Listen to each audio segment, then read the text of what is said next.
Well, on the Red Angus side, that's a tough division for Deb and I as we get out here with these class winners.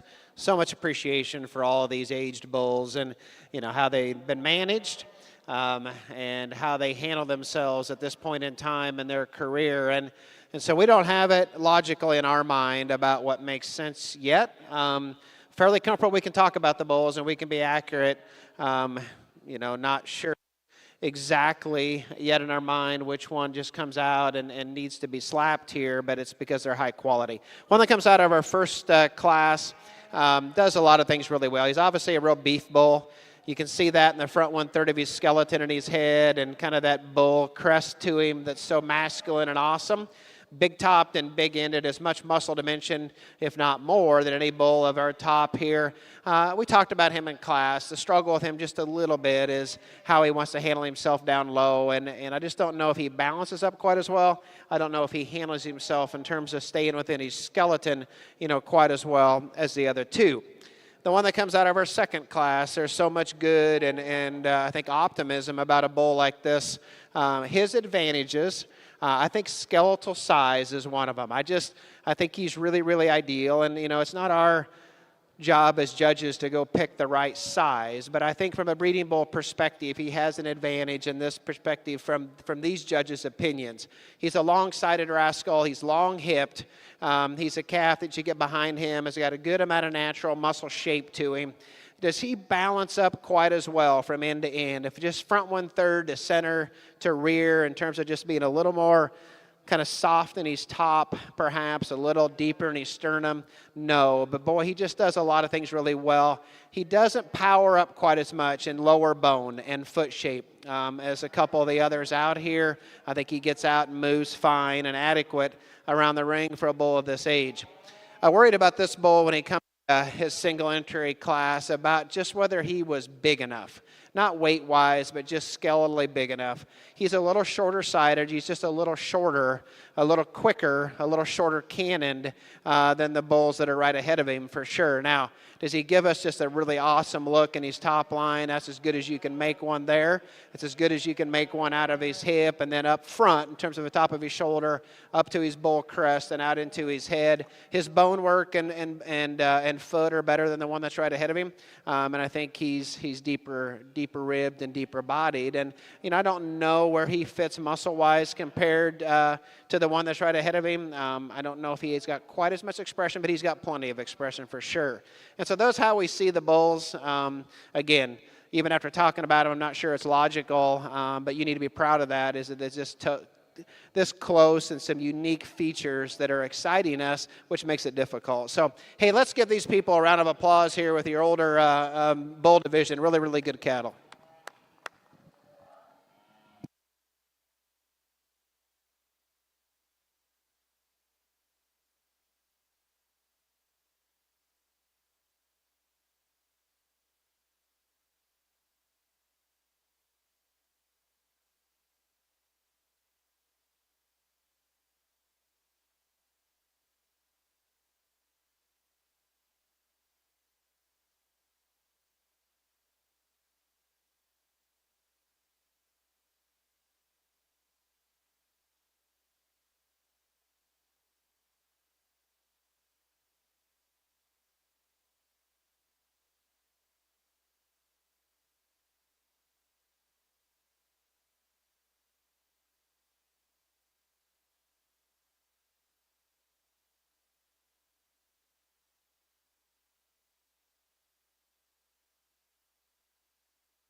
Well, you exhibitors are bringing some pretty impressive big bulls, and I know that's not an easy thing to do, is to put these big bulls on the road like this, but it's been really impressive to Mark and I, and this one is just kind of keeping the string going. You know, when you look at one like this, again, what box doesn't he check? I mean, that's a good high-performing kind of bull. That's a good-looking bull. Obviously, look is pretty important to Mark and I and our son-in-law and daughter in our particular business. And I know we're judging bulls here, but we still like to have the bulls to have the look that we like. So I think that's a good big base bull from front to rear. You get around behind him, there's a lot of shape. If I was going to change this bull just a little bit, particularly on the stand, I'd change the angle of that shoulder ever so slightly and rock it back just a little bit. From this angle, just gets a little bit straighter from the top of his shoulder down to his knee, maybe at the ground. And I'm not saying it affects him big when he gets on the go, because I think he handles that fine. That's just an adjustment that I'd make. So nice job, young lady. You brought a really nice bull to the show.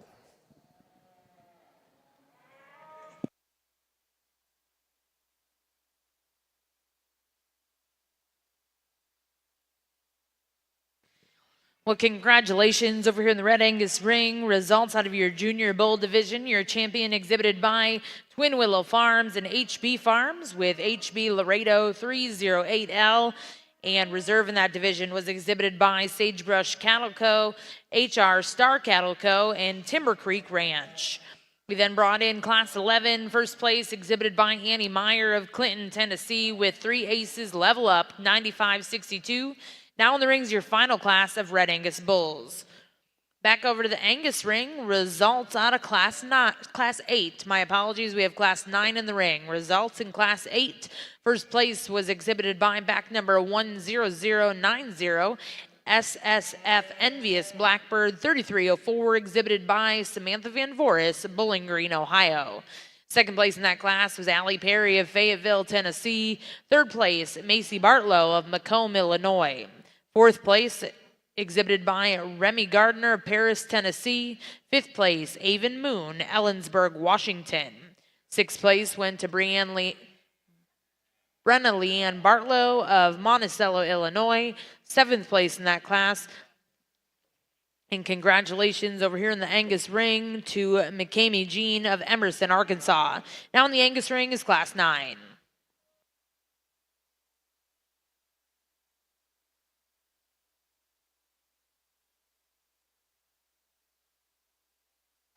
Well, in our Red Angus Bull Show, wow, this bull does some things that are just so incredible. Yeah, he's not perfect. None of us are.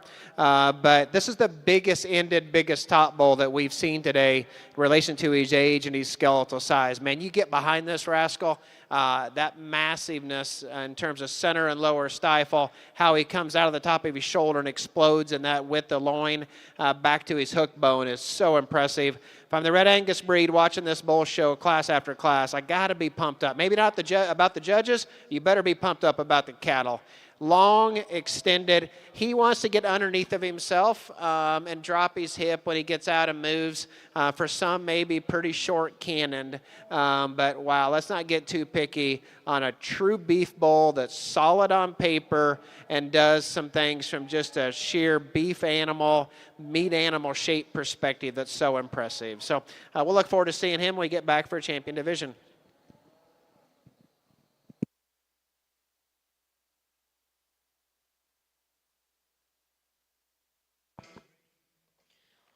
Well, congratulations in our 2-year-old bull class. First place goes to 7451 Cattle Company of Marshall, Oklahoma. Brown Farms in Brett Pembroke with BWP DKBF Red Wave 59K. We'll now bring those 2 bulls in, select a champion in reserve senior bull before the grand drive.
Well, in our final, I think our final division of the Red Angus bulls, a really interesting pair to evaluate. And I think as you heard us talk about these bulls, you realize that we appreciated them both incredibly well.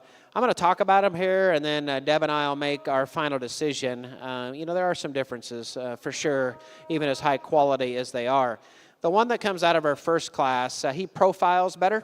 When I say that, I think he holds himself to a little better down through the lower 1/3 of his kind of neck and sternum and forechest. But I think the distinct advantage in him is he's top line and he's designed back through his hip. I just love, at least from a show perspective, but I think it's practical as well. I just love his levelness from hooks to pins and how he handles that out in the move.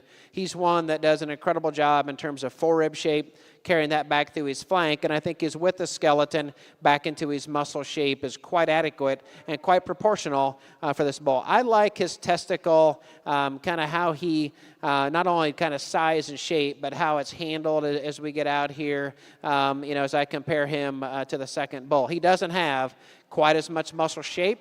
He doesn't have as much length of body. He doesn't have as much lower bone as the calf, the bull that's right behind him. And so that's the comparative factors, my perspective. I was high on this bull, and I still am when he come out here. And, I think his advantages certainly are extension. He's a longer-sided bull, maybe a little longer-necked. Long-hipped, it's just not, in terms of just look.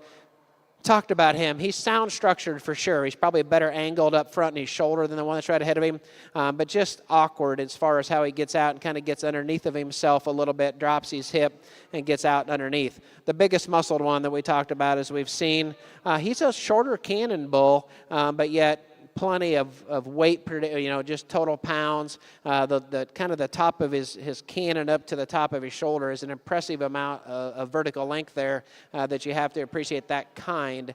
So anyway, it's a tough pair, from our perspective. I think they're both high quality. We'll talk about it quick, and we'll find you a champion in this division.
Well, congratulations back over in the Red Angus ring. Results out of your final division. Champion exhibited by Annie Meyer of Clinton, Tennessee. And reserve went to 7451 Cattle Company, Brown Farms, and Brett Pembroke. Currently in ring 2, we do have your grand drive of our Red Angus Bull Show. Back over to the Angus ring. Results out of that last class here in your junior ring. Class 9, first place exhibited by Josie Brooke Phillips, Maysville, Kentucky, with JCC Lola 411. Second place in that class exhibited by Mercedes Faree, Sullivan, Indiana. Third place, Jake Allison, Yukon, Oklahoma. Fourth place, and congratulations to Allie Perry of Fayetteville, Tennessee. Fifth place went to Blanton Langford of Breckenridge, Texas. And sixth place was exhibited by Matthew Hamill of Cashin, Oklahoma. We now have your first and seconds in. Our judge will select his junior heifer calf Division II champion reserve.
Well, congratulations back over in the Angus ring. Results out of your junior heifer calf Division II. Champion was Josie Brooke Phillips of Maysville, Kentucky, with JCC Lola 411, and reserve champion will go to Mercedes Faree of Sullivan, Indiana, with UDE Phyllis 4019.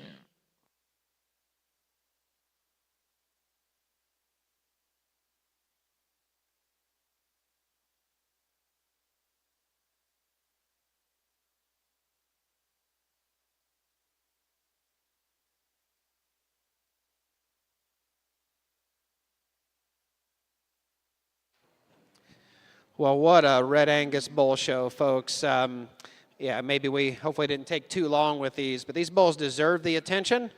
This breed has got to be incredibly proud of progression. Every breed gets better every year, right? And that's the whole idea of what we can do genetically. You know, we've talked about a lot of us in the industry, the desire to produce females in a lot of breeds has really kind of slow down our ability to produce numbers of bulls and numbers of bulls that take the breed to the next level. And it appears to be that this breed is staying very focused on the whole industry and doing an awesome job of producing genetics that balance themselves incredibly well for the real world. They balance themselves for what's on paper, as we know that can be an impressive and awesome tool. And then be able to get a show ring presence out here as well. just incredibly, incredibly impressive. Deb and I have just really, really enjoyed this.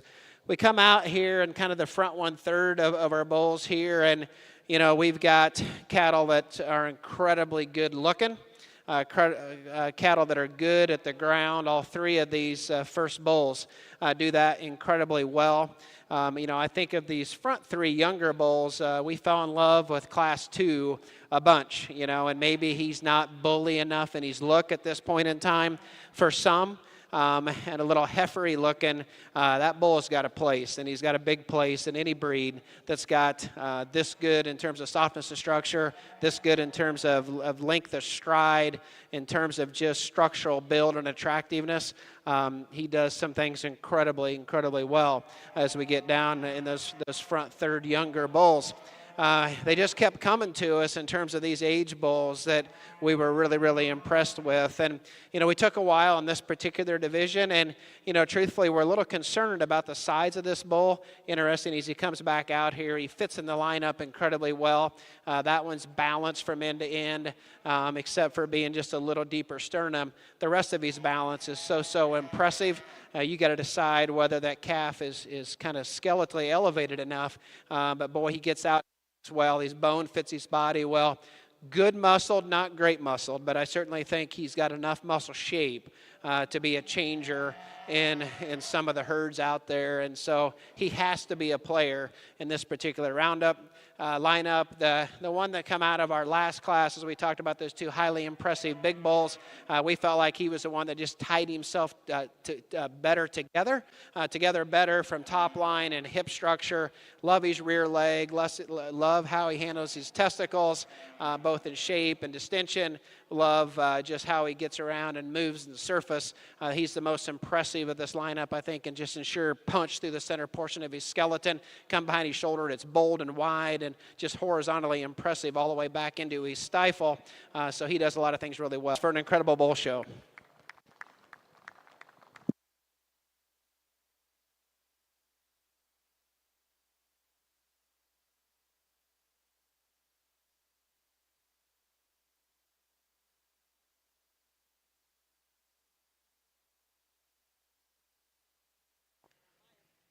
And congratulations, your grand champion Red Angus bull here at the Cattlemen's Congress comes out of our senior bull division.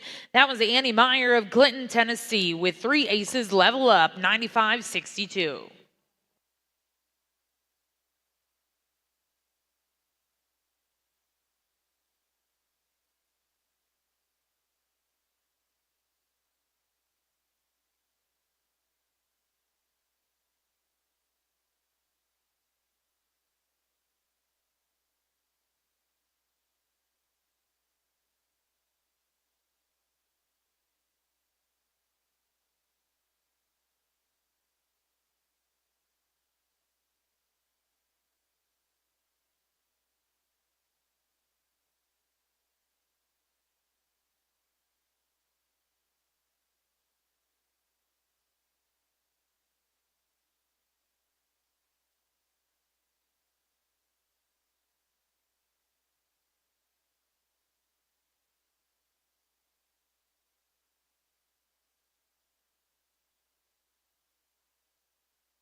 And congratulations, Reserve Grand Champion Red Angus bull, exhibited by 7451 Cattle Company, Brown Farms, and Brett Pembroke with BWP DKBF Red Wave 59K.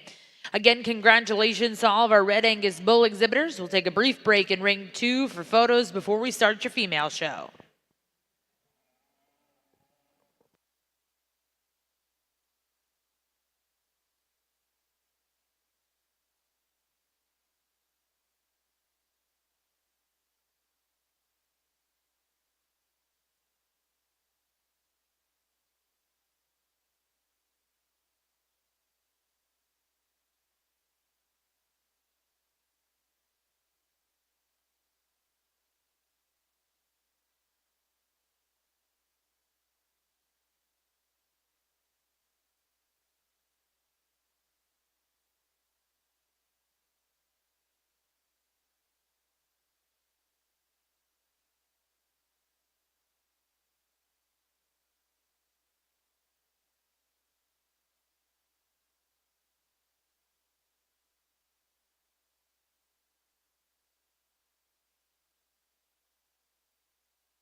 Well, congratulations in Class 10 over here in the Angus ring. First place will go to Josie Brooke Phillips, Maysville, Kentucky, with Dameron Frontier Gal 424. Second place in that class went to Braylon Schaefer, Hagerstown, Indiana, with OAKP Queen M532.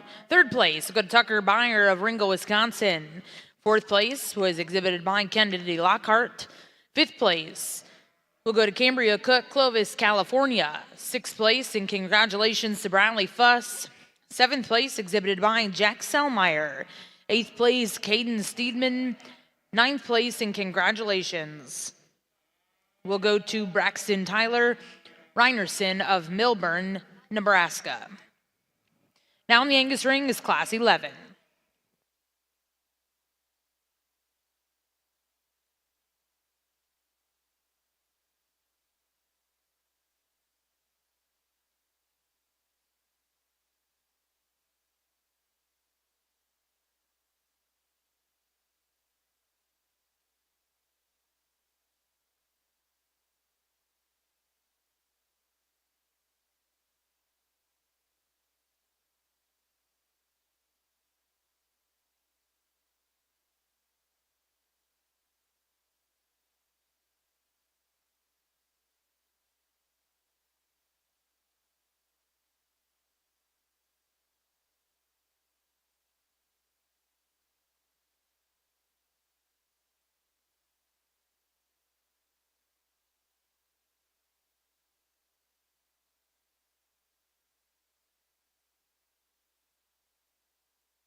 We'd like to remind everyone today that if you are looking for Cattleman's Congress merchandise, head on over to Barn 3.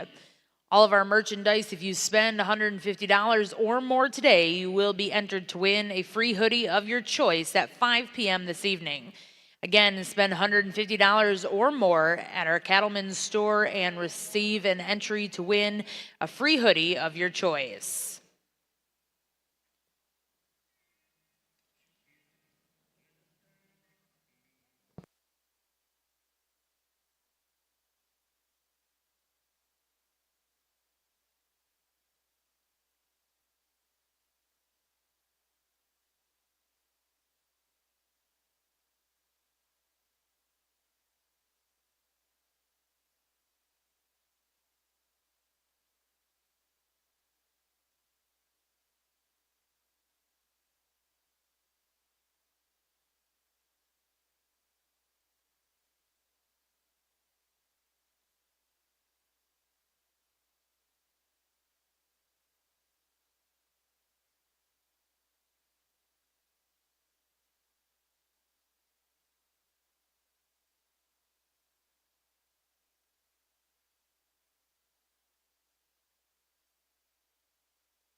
Starting out your composite show here, this is a good looking one, and you're going to find out as we get into this heifer part of things.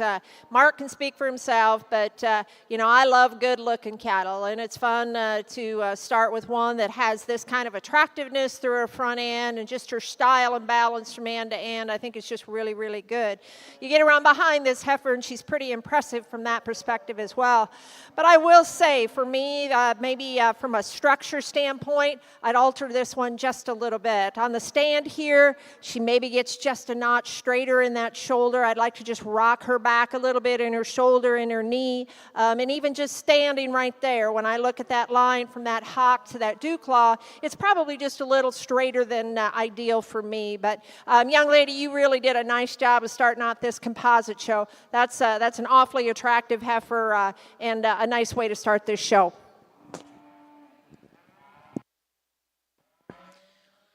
Well, congratulations over in the Red Angus ring. To get started with your open Red Angus percentage female show, Class 13. First place was exhibited by back number 50280. That's RAC Swayze 302M, exhibited by Grace Richard of Blanchard, Oklahoma.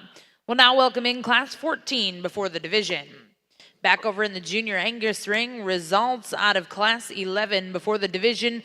First place and congratulations went to Kaylee Langford of Breckenridge, Texas with UDE, Sarah's Dream 4010. Second place was exhibited by Casey Lee Meyer, Blue Hill, Nebraska with PVF Missy 4220. Now in the Angus ring, our judge will select his champion reserve, Junior Heifer Calves Division 3.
Congratulations, your division champion in Division 3, exhibited by Josie Phillips with Dameron Frontier Gal 424.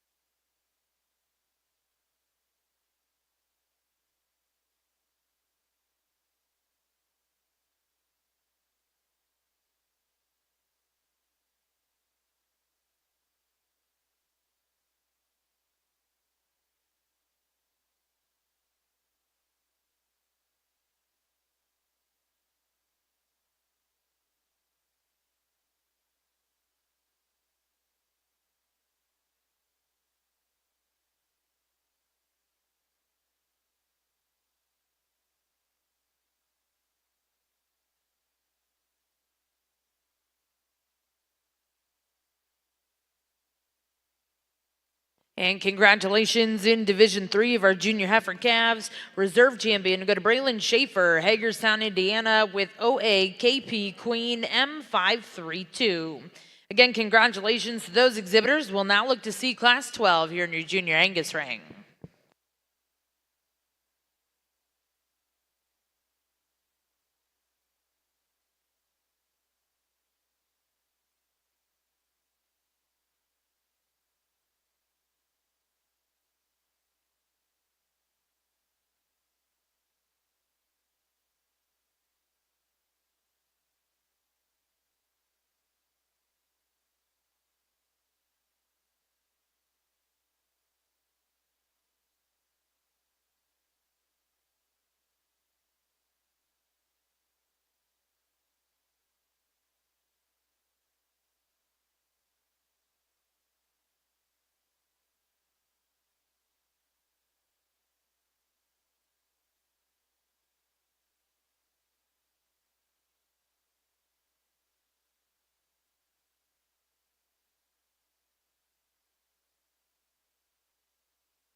Well, another nice class here on our Red Angus side. Deb and I have got a little bit of a, I wouldn't call it a spat, just a little bit of a debate between these top two. And, you know, I think for a lot of reasons you can go back and forth on these. I'll describe how we landed here. We're giving up quite a bit of depth of body and quite a bit of just total amount of shape and width, perhaps, to use the one that we're using. But from my perspective, as she got out and moved, I think generally, she's really good in her flexibility to her hock and her pastern. She's incredibly attractive up through her head and neck and front 1/3. Her top line's awesome. Her hip design, how her tail head is set in there is really, really good. She's just more naturally comfortable up front, in my mind. I think her angulation of shoulder is better. I think she maintains herself more consistent coming out of her knee and hitting the surface on the stand and on the go. Than the one that's in second. But yes, she needs to get after it in terms of just true depth of body and cow power for sure. The one in second, and that's where her debate was, has got all of that. Deeper bodied, bolder ribbed for sure. She's just one that is not as good and comfortable up front. She stands wide. She wants to walk wide and turn out of her knee, and so that was a concern of ours. But again, tight pair. Well, it's going to complete the class. A good, useful kind of a heifer. Balances up nice, productive in terms of her look and her paper. She just doesn't give us quite the show look, perhaps, and the balance of our top two.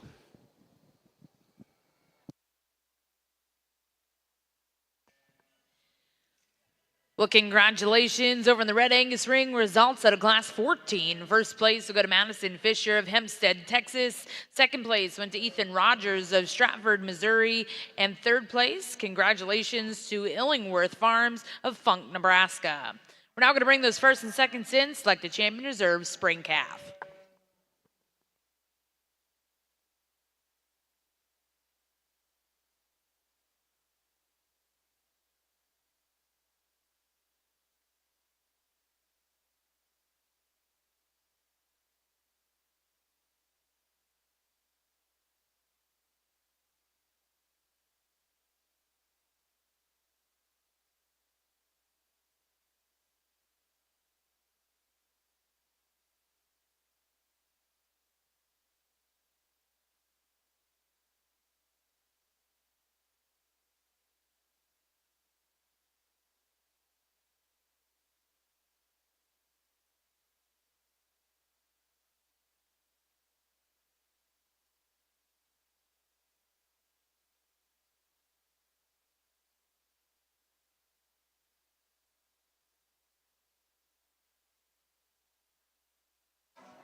Well, as we pick our first division here, the heifer that comes out of our first class, Deb talked about her, highly attractive for sure. I told the young lady I love her head color and her shape. Love the muscle dimension this one's got. Like as we start to put product back in these cattle and try to balance that with soundness, she does that muscle thing really well. She's just a little tighter in her spine. She wants to break right behind her shoulder and just out of her front end structure. Certainly like to give her more angulation, push that farther back into her spine and make her more comfortable. We talked about this one being pretty green in her type. Boy, that profile is incredible. If time is in her favor, and I think it will be from maturity and feed to go with everything else, that one is going to be awful powerful and awful competitive. I think based on just overall structure and build, we're going to leave that Class 2 together. So those will be your champion and reserves as we start off this heifer show. So congratulations, young lady.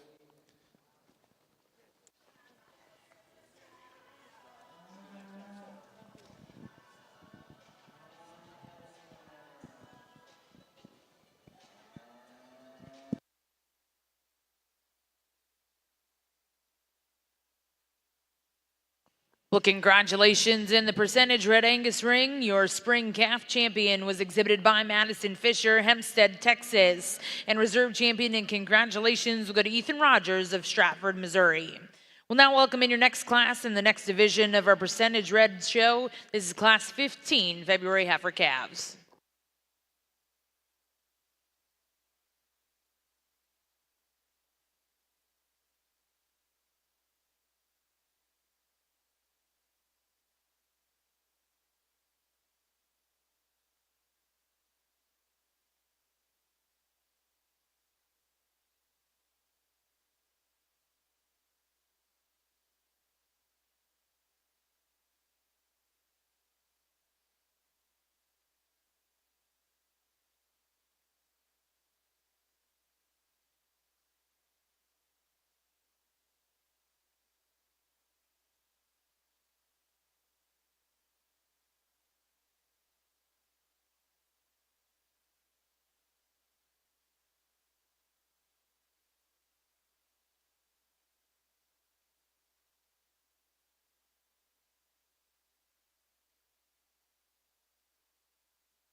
Just a super high quality kind of female in this single entry class. You know, when you talk about switching over to heifers here and we want some maternal look in them, we want some attractiveness, we want some structure, she does all those things extremely well. I just love the design of this one. When she gets out and travels and she goes, I think this one is very, very good in terms of the softness and the bounce that she has to her top, and at the same time she a really nice level hip, and that tail head stays there right where it's supposed to be. On the stand heel, it's still here. Boy, you look at the flex she has in her knee, the correct angle I think that she has in her pastern at the ground, soft in her middle, soft in her kind, but yet so feminine and maternal about her front end. You know, like Mark says, she runs downhill ever so slightly. You know, and sometimes I sit and watch, and boy, everybody, you know, has a little different perspective on that, and some people will be critical of it. Some people say it's a disadvantage. I don't know. I certainly, to this degree, I don't see it as anything critical at all. It just becomes a little more descriptive. So I can get on board with one like this really fast. Young man, you bought a really nice one here for this single entry class.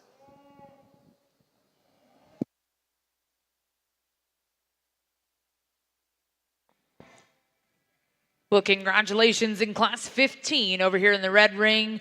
First place is go to Cade Williams of Maysville, Oklahoma. We'll now welcome in Class 16. These are January heifer calves.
Well, on the Red Angus side, I'm jealous of Hayden. I told him he looks awesome in a hat because Deb tells me I look horrible in a hat. So he's got it figured out. I think he said he was eight years old. And when he walked in, we've got our finally little grandson. We've been a pretty girl family, and so he's less than 2 years old, but can't wait till we get to this stage. Like Hayden is doing such an incredible job of showing his heifer. She's certainly a very attractive female that's big boned and rugged built up high, and really long necked and feminine enough, I think, up in the front 1/3 of her body. Wants to get just a little outside up front and maybe a little more rigid on both ends if we need to be critical, but just a really, really nice single entry. Hey, folks along the side here, let's give Hayden the single entry. A round of applause here for a nice heifer.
Well, congratulations over here in the Angus ring. Results out of Class 12. First place went to Jake Allison of Yukon, Oklahoma with EXAR Princess 4630.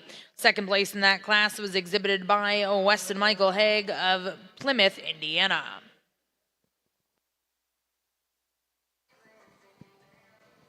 Another nice single entry in your composite show over here. You know, she is designed a lot like the young man who wins the last division in terms of a nice, beautiful silhouette, strong in the features that need to be level and loose, and at the same time good and feminine up through her front end. You know, her head's maybe just a little bit long for me. You know, I'd maybe like to sweeten that up just a little bit, but you know, and she's got just a little bit of fat depositing there up around her tailhead. It's a little odd looking there, but this is an awfully good looking one in terms of maternalness, in terms of softness. I like her bone. I think she's really good in terms of bone structure. Again, just a very high quality single entry, and I guess a division, so we'll see her back in the champion drive.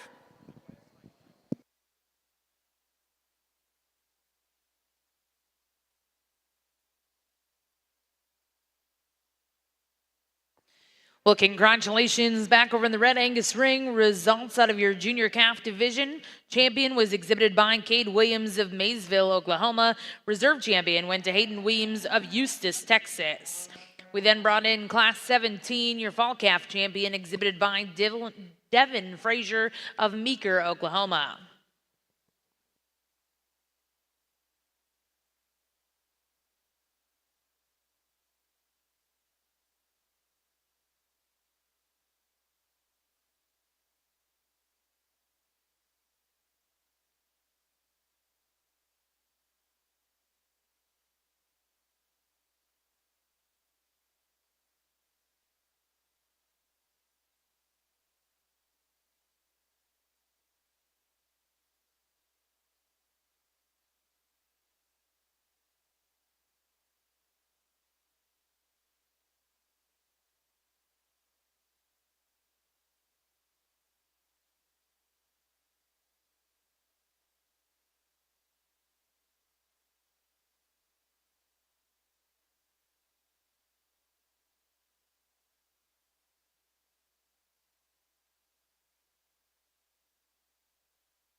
this got really close for Deb and I on the percentage side of the ring here. And the reason why is that although the heifer that is going to start the class, from the side profile, she takes a nice long stride, got some flex to her hock and down into her pastern. But you get behind this female, she's pretty wide up front, she's pretty wide from behind. And I still think, and we think, there's enough extra goodness to her in terms of her head shape and design, her shoulder design, her length of body, her stretch that she's got from end to end, as well as just the proportionality of this female to win the class. But that's why it got close to us. The heifer in second, she does tie herself together better down low on both ends. And so that's why I wanted to walk them again. We don't know if she's quite as female-like in her look. A little rounder, perhaps, from end to end. Just maybe a little more aggressive in her structural and muscle build compared to our class winner. But again, we're going to appreciate the fact that she does some things from a structure perspective at a next level compared to our class winner, and that's why it got close. But two nice females for sure.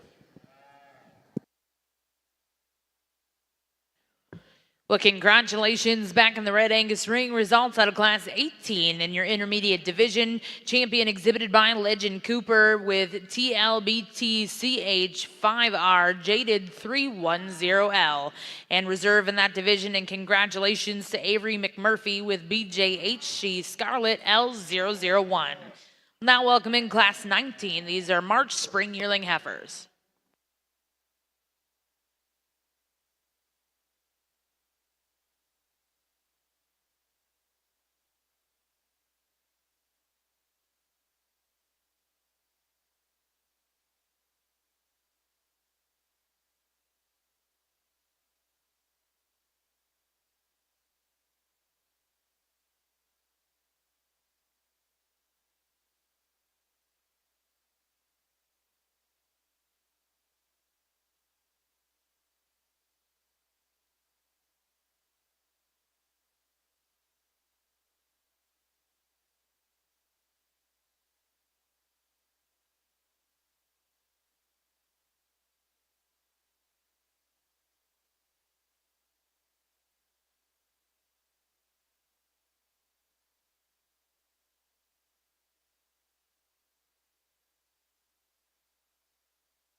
You know, as these two red brockles come walking into this class, my first thought was my job every morning back in Iowa in the summertime when we got pairs out and pastures.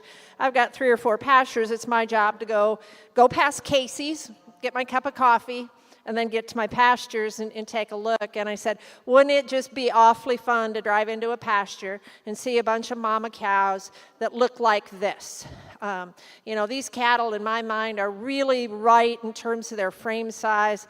They just look like they've got some maternal build to them, but yet they've got some body and they've got some mass, and they bring some extra kind of look and just fun to the program. So that was my thought. To see a bunch of mama cows that look like this out in green pasture would be pretty cool. We're going to go ahead and use a female that I think there's just maybe just a little more of her out here. I mean, she is just huge-bodied. She is so big in the spring to her forerib and through her midsection, and when you get around behind her, she is just really, really impressive in terms of a dimensional standpoint. Now, she'll get out and maybe just get a little wider too when she walks away from me, but and that one's carrying a little bit more condition probably than the heifer in second. The young lady there with that heifer in second, I do like her front end considerably better. I think she's really neat and clean right through her throat in that perspective. There's just something that's a little off about her rear non-show side foot.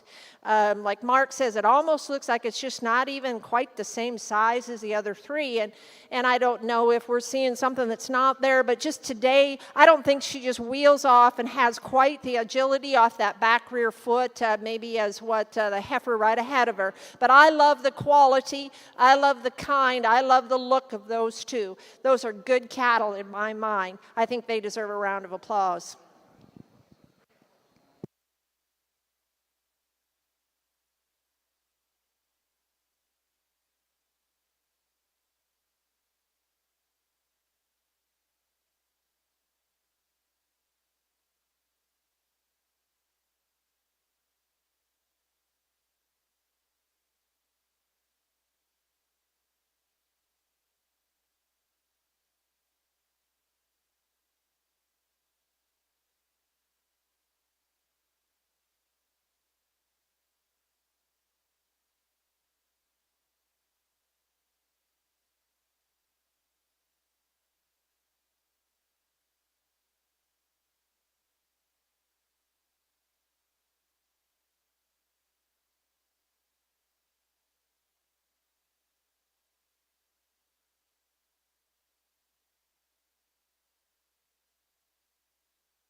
Hey, pretty cool on this side. I talked to this young gal, and so they drove 15 hours here from very northern Minnesota. She kind of talks a little Canadian, a little Minnesotan, but she said, this is our favorite show.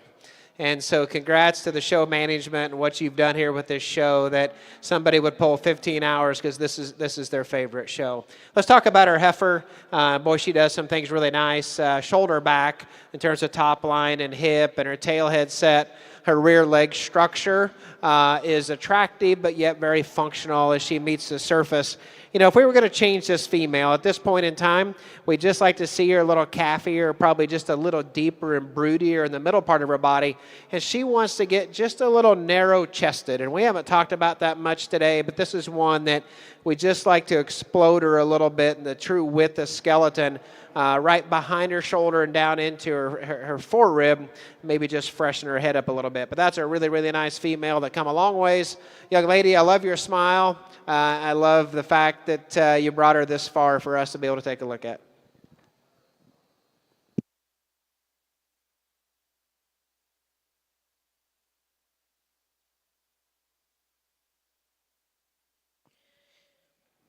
Well, congratulations back over in the Red Angus ring. Results out of Class 20 in your final division. Your junior champion exhibited by Avery Cavisto of Cromwell, Minnesota. We're now going to bring in those division champion reserves, and our judges will select their grand and reserve grand champion percentage Red Angus females.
On the Red Angus percentage side, smaller numbers, but, and truthfully, we're not just saying this, just really, really impressive.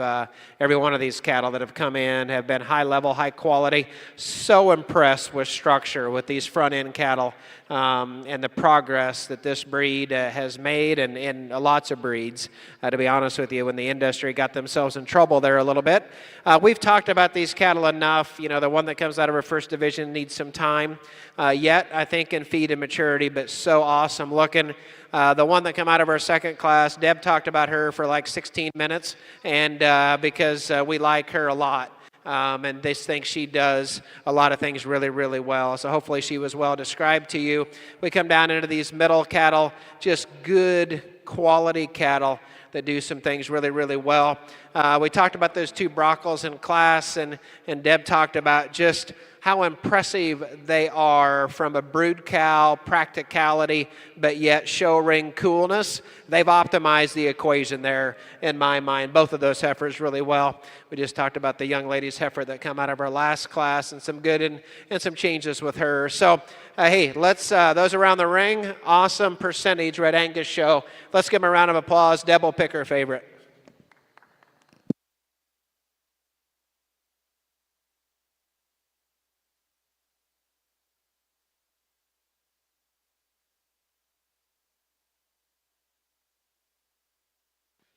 Well, congratulations, grand champion percentage Red Angus female here at the Cattlemen's Congress, exhibited by Cade Williams of Maysville, Oklahoma, with TRAVE TLBT Maggie May 408M.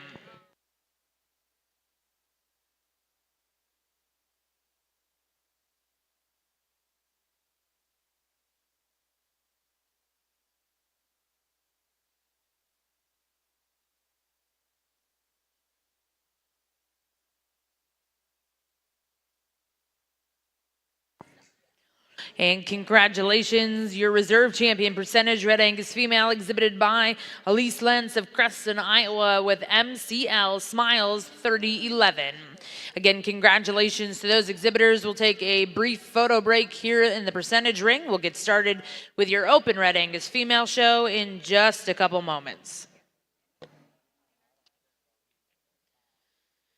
Back over to the Junior Angus ring. Results out of Division 4 Junior Heifer Calves. Your champion exhibited by Hadley Hendrickson, Farmland, Indiana, with KCC GTC Miss Malibu 107M. And reserve champion and congratulations goes to Jake Allison of Yukon, Oklahoma, with EXAR Princess 4630. Now currently in the Angus ring, we have Class 14.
At Frontier Embryo Center, where tradition meets innovation in cattle breeding and fertility services, we're more than just a cattle service. We're your partner in elevating your herd's genetics. Our 60-day pregnant reset program and 6-month wean calf program are designed to maximize your genetic potential. With premium reset cows that are always on hand, health tested and selected for their docile and maternal traits, we handle the hard work so you can focus on growing your operation.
Well, congratulations in Class 15. First place was exhibited by Piper Cates of Modoc, Indiana with SSF Black Cap N123. Second place was exhibited by Madeline Norvell of Tuttle, Oklahoma with Conley KM Sandy 3390. Third place will go to Margaret Lugo of Bakersfield, California. Fourth place exhibited by Julia Harris. And fifth place will go to Cecilia Ann Hulse. We're now going to bring in those first and seconds, select a champion reserve in our senior heifer calf Division 1.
Well, congratulations in Division 1 Senior Heifer Calves champion was exhibited by Piper Cates of Modoc, Indiana with SSF Black Cap N123.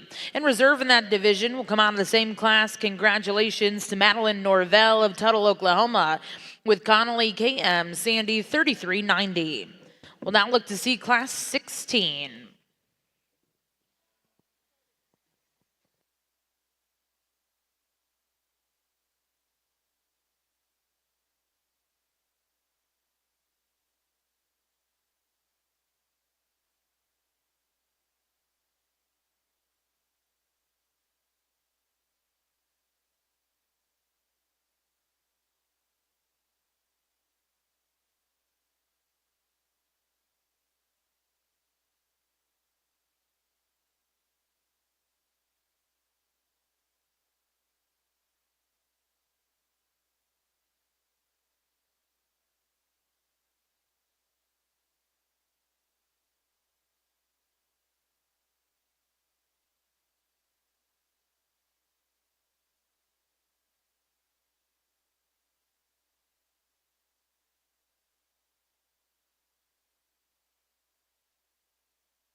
think Bloomberg picked that song a couple songs ago. Hey, on the Red Angus side, the one that we're going to start the class with in this top pair, just both really, really good. And the one we're going to start the class with, I think, has got a distinct advantage in kind of her head shape and freshness and cleanliness in the front one-third of her body. Her top line's awesome, her hips good, her rear leg structure is good. Build in terms of middle set is awesome, but still fresh enough. If I was going to change this heifer, she's forward enough in her knee. In my mind, I'd just like to give her a tick more angle up high, push her knee back into her just a little bit up through the front end of her skeleton. The one in second, I think, follows her really well and not as clean and fresh in the front one-third of her body, but big middled, big ended. Another one that's got a nice foot shape to her like our class winner, has got flexibility to her, enough on both ends to go with the good look that she has. So really nice female. We thought third and fourth were pretty close. The third heifer in our minds just a little better and more consistent down low in terms of flexibility, and I think she combines that with a little nicer, more attractive female head shape and how she handles herself in her neck into her shoulder. But another heifer that's highly attractive. Her bone work is awesome. Her female characteristics up high are awesome as well. Heifer that comes out in fourth in a really, really deep class is really competitive as well. Thought just maybe a little longer faced and just not as nicely constructed up there. Now get back behind there. She opens up good behind her shoulder. She's got good top dimension, good dimension when you get her from behind. Just wants to get a little, turns a little at her hock and meets the surface a little outside of her structure. Next female that comes out here, a good useful kind of a heifer. On the profiles, we got these top heifers out here. She gave up depth of body compared to the ones that were right ahead of her. Just not as deep, not as in her rib and her flank. Just maybe a little rounder in her design up high as well. Heifer that comes out here, a big top, big ended one that's massively built, just a little more shoulder, perhaps just not quite as flexible. Heifer that comes out here, this is a nice female in terms of just weight per day of age, depth of body, total capacity, a brood cow look to her, just maybe not quite as attractive. She doesn't balance up quite as well from end to end. Heifer that comes out here, the young man, we got her settled down, right? We've got her shown. That's a big achievement because she didn't want to start off the class very well. Young man has got one that's extended in her spine, extended in her hip, one that's flexible enough, I think, to go with the goodness that she has. Just doesn't put all the extra special features together. Gentleman here that's going to finish our class, we give up some size and power and some aggressiveness of build with this female, but she is a female in terms of how she blends in to her skeleton from end to end and stays sound enough in her structure. So nice way to start a Red Angus show.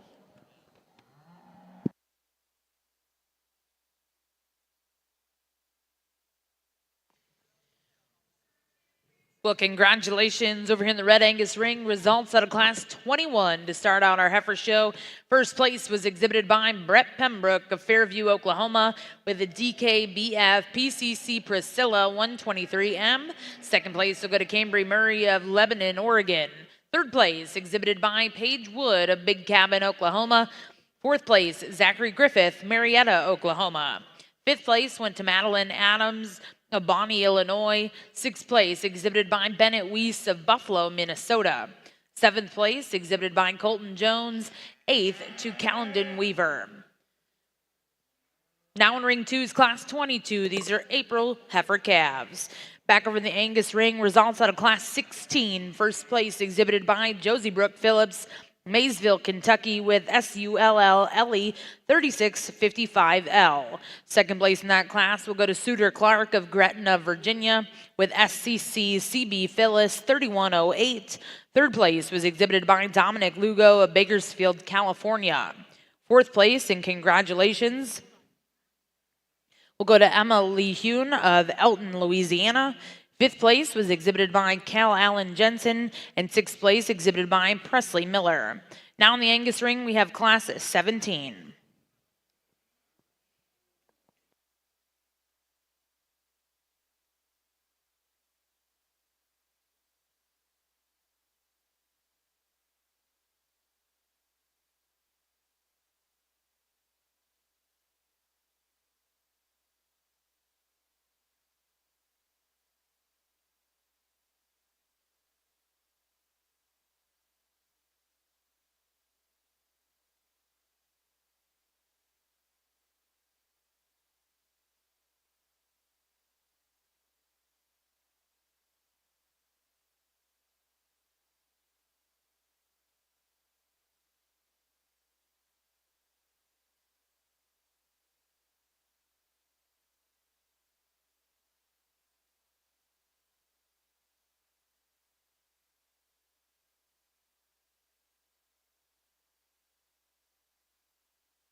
Well, this is one of those classes where, and Mark mentioned it, I absolutely love being able to judge a show with Mark. It's just truly a lot more fun to have somebody out here to talk through things and bounce things off of and keep each other balanced and to see the little things that sort these cattle. And these cattle have gotten so good and the quality bar has just gotten so high. It's fun to really talk through it instead of standing out here on an island by yourself. And I think this pair is a perfect example of that, when we talk through the small differences that there are, but there are differences. And, how you try to put that puzzle together. It's just fun to be able to talk through it with somebody before you go ahead and commit. We think this is really a close decision on two really high quality kind of females here. There's some give and take here, and I have no doubt that these two heifers can trade off as they move on down the road a little bit. But for me, in terms of the heifer, we're going to start with the young man here. This one I think I like just a little bit better in terms of how she's designed down her top. When I look at this one and I get right down her top, I like how she's pulled together just a little bit neater and sweeter right at the top of her shoulder. This heifer here gets just a little wider, just gets a little coarser how she's made right at the top of her blade. I think this one sits in tighter at her blade. I think she hitches up more correctly from the top of her shoulder to the midsection of her loin. Her design down her top, her levelness of hip, the way her tail head sits in there like it's supposed to be. For me, those are the things that really pull this heifer to me to the top of the class. I think she's really good and proportional in terms of the design of her rib and how she carries her forerib to midrib and rear rib. I think there's just so much balance in that particular female. Where Mark has a little bit of concern with this heifer and we'd like to change her is how she gets off up front. When you watch that heifer stand and when you see her go, she wants to turn out ever so slightly up front, and we'd like to pull those feet just a little bit more perpendicular, make her be a little more comfortable as she gets out and goes right there, straighten up those feet just a notch. Now this one, she probably brings a little more punch to the plate. I mean, in terms of radicalness, in terms of muscle shape, and I just think she's really unique, and I think this one can offer a lot of pieces. But as I said, for me, it's how she ties in her top line that she finds herself in second hole. I just need to tweak her in at the top of her shoulder. I need to just make her a little bit different in her hip compared to the first female, but that's a high quality one. That one's awfully good. We appreciate a lot of things about it. This one, too, is a real high-quality female, young man. You've got a really nice heifer here. In terms of the type and kind, she's productive. She's got some body mass. She's got some dimension. I don't think she handles her rear, too, as nicely as the two females that go. She gets just a little shorter and choppier in her step. She wants to turn it on her hock just a little bit. But that one, from a body shape type and a ruggedness standpoint, I think she's really good.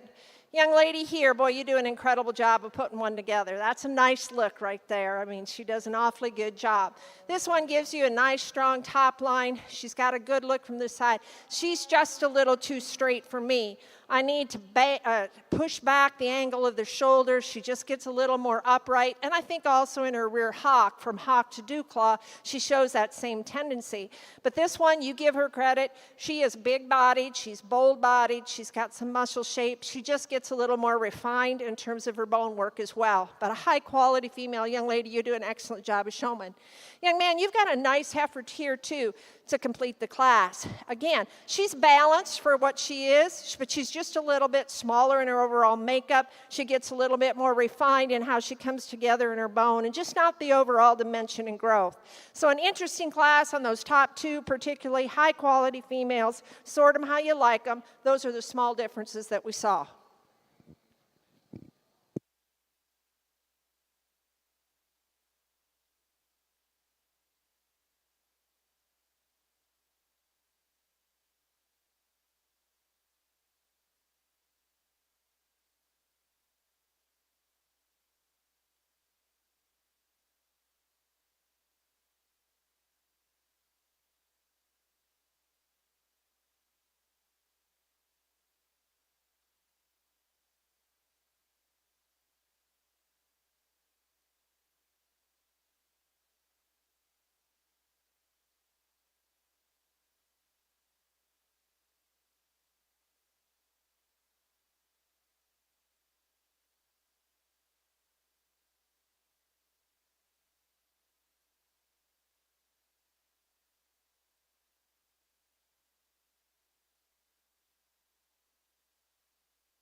Well, congratulations back over in the Red Angus ring. Results out of Class 22 April heifer calves. First place exhibited by Brett Pembroke, Fairview, Oklahoma, with BWP DKBF Valentina 115M.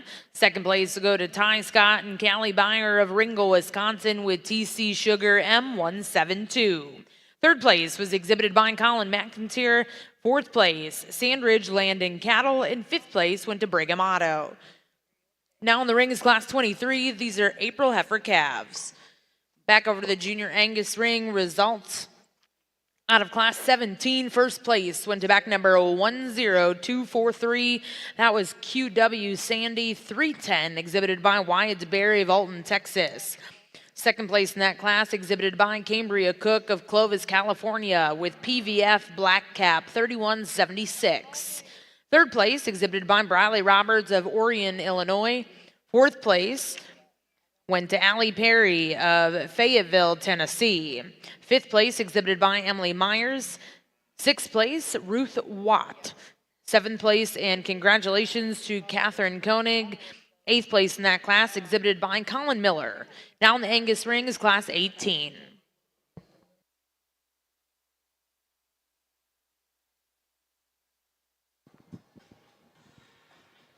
On the Red Angus side, man, this one that we're starting with, there's something that she does, I think, better than anyone that we've seen today, and that's the front one-third of her skeleton. Her comfort zone of coming out of the top of her shoulder, both on the walk and naturally on the stand, to give us that elite up-headed look is really, really impressive. And she does that with a pretty clean neck, and I think that's one that's going to stay pretty tight and comfortable within her fore-chest region and blend into her fore-rib and flank really, really well. A little smaller heifer, perhaps, and I'm fine with that because what she is full brood cow at some point in time in terms of just width of the center portion of her skeleton, top shape, and muscle are all really, really good. Heifer that comes out here in second, we thought this pair sorted to the top, the ones that were functional down low and soundness of structure, she does that really nice as well. She wants to break some behind her shoulder. She doesn't want to maybe be as consistent in her look and join together as well in her front third, middle third, and rear third as what we had in our class winner. That's a good, useful kind of a female as well. An attractive one in third, and I think one that's built a lot like the class winner in terms of her just profile and her balance and her wow factor. What she doesn't do is she can't combine that with quite as much soundness of structure. She doesn't combine it, in my mind, with quite as much natural middle set to her skeleton from a brood cow look as our top two. One that comes out here, a good useful kind of a female as well, just doesn't balance as well, a little higher in her tail head, a little coarser and maybe more mature and masculine about her front end, but a long-sided one that's big enough in her foot size and got enough width and shape to her. Young man that comes out here, one that's long-bodied, got some shape, just a little more refined down low, a little tighter hearted perhaps, but you appreciate the female for her length of neck, her length of spine, and length of hip. Young man's going to complete the class with an attractive female looking kind of a heifer, but with that we just lose some what I would call brood cow look in terms of body shape, in terms of just deeper body in relation to their skeletal size today, but another good, very productive Red Angus female. So another nice class.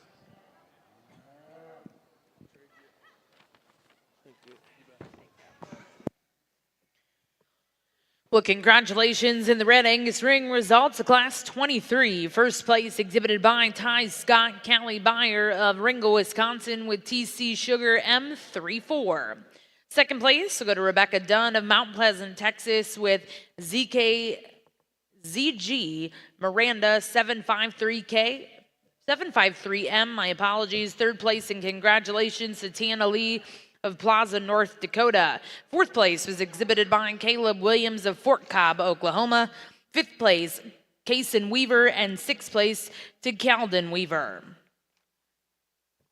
Now in the ring, we'll welcome in Class 24. These are March heifer calves.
think this is a challenging class to line up. There's certainly differences, so there's some give and take, and there's not one that just kind of puts it all together that says, I really need to win this class. And so, Mark and I walked them several times, trying to help us sort things out here. And so this is what we saw. The young lady that wins the class. On the stand, when she gets her put together, I like the design of this one the best of our top end of heifers. I mean, I think she's designed right in terms of the way she sits at the top of her neck into her shoulder, how she handles the midsection in terms of her spine, and then out her hip and out through her tail head. I like the design of this one. I like that she's pushed up enough in her sternum to really give you a nice look through her front 1/3. This one is challenging in that at times, depending on how the young lady has her set up, she can give you the look of maybe being just a little bit straighter in her hock, maybe not have quite the flexibility that you like. On the go, she kind of goes in two different speeds. A time or two, like I say, I'd like to give her more athleticism off those rear two. And at the same time, she meets her step for the most part from front to rear when you ask her to get out and go. So it's funny. She kind of gives you two different looks at different times. But I think when that heifer settles down, when she slows down for the young lady, and she walks like she should, I think she meets the surface probably the most correct as we could ask for. So it's been an interesting trying to figure her out, but I like her design. As far as personal design, I like it the best. The young man that comes here, this one is as solid and basic as you can get. She maybe has the least faults of any heifer in the class. She just doesn't get you that excited in terms of her overall balance and her overall look. I think she gives up some femininity and attractiveness compared to the heifer that wins. She just gets a little bit plainer from her shoulder forward. At the same time, you look at the body and the way that one's built through her midsection and outer hip and in her bone work in her foot. She is very solid. And you need to appreciate the quality that she has. She's good enough in all those areas, just doesn't give me the extra look that I like to have. Young lady here comes with a unique one. This one is a beast in terms of rib shape and dimension, and when you get around behind her, she is big from top to bottom, from center out. I like all those things. I'd like to chain this one from her shoulder forward. She just gets a little bit plainer, a little more masculine in her look, maybe just a little more sternum. I just need to chisel her up, make her look a little bit more ladylike through her front end. But huge-bodied, big muscle shape, and she too sometimes, especially off this rear pasture, and she wants to get up on it just a little bit, she just doesn't want to release and have the overall flexibility from dew claw to ground in that rear leg is what I saw maybe in the heifer right ahead of her. This one's a challenging one because from the side you like the look the young lady gives me right here. She puts together the pieces pretty well. For Mark in particular, he thinks this one gets just a little bit deeper in her sternum, and I think long term this one will struggle. I think in that she'll have a little more tendency maybe to beef up through her front 1/3 and just not balance out quite as well. But again, from the side, young lady does a really good job. She's attractive enough. But when we ask this one to go, she too just doesn't have that agility with those rear two. She gets a little shorter in her stride. She gets a little more hard in her step. But an interesting one there to try to evaluate. Young man, you've brought a useful kind of female here in terms of bone work and footwork and muscle shape. Just starts to give up too much balance. This one here too is a big muscle. The big topped one's got a lot of shape and dimension. Just too hard in her spine. She really gets up in her spine and her tail head when we ask her to get out and go. We'd like to change that about her. And this one here, a long-bodied, clean-made kind of female, fresh in her overall condition, just gives up too much in terms of body shape and dimension and bone work to get up any higher today.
Well, congratulations over here in the Angus ring. Results out of your senior heifer calf division 2.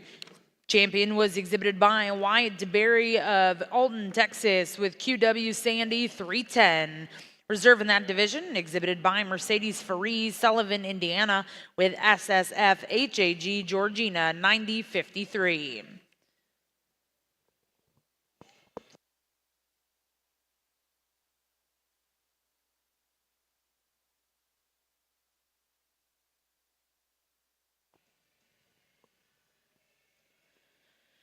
And congratulations back over in the Red Angus ring. Results out of Class 24, March Heifer Calves. First place was exhibited by Adeline Blankenship, West Burlington, New York, with WD Fire Princess 451 ET. Second place in that class will go to BJ Farms with BJF Rosita 4059M. Third place, and congratulations to Seeley Bedwell of Holt, Missouri. Fourth place went to Macy Weems of Eustis, Texas. Fifth place will go to Kason Weaver of Fort Cobb, Oklahoma. Sixth place in that class exhibited by Brooks Gillum, and seventh place went to Jacob Robnett.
One good class after another in this Red Angus show, and it took Deb and I again a little while at these top three, because I think they're pretty close, and there's some things that, as always, that you would fix to make them even better. I love the one that wins the class when she gets out here and moves around.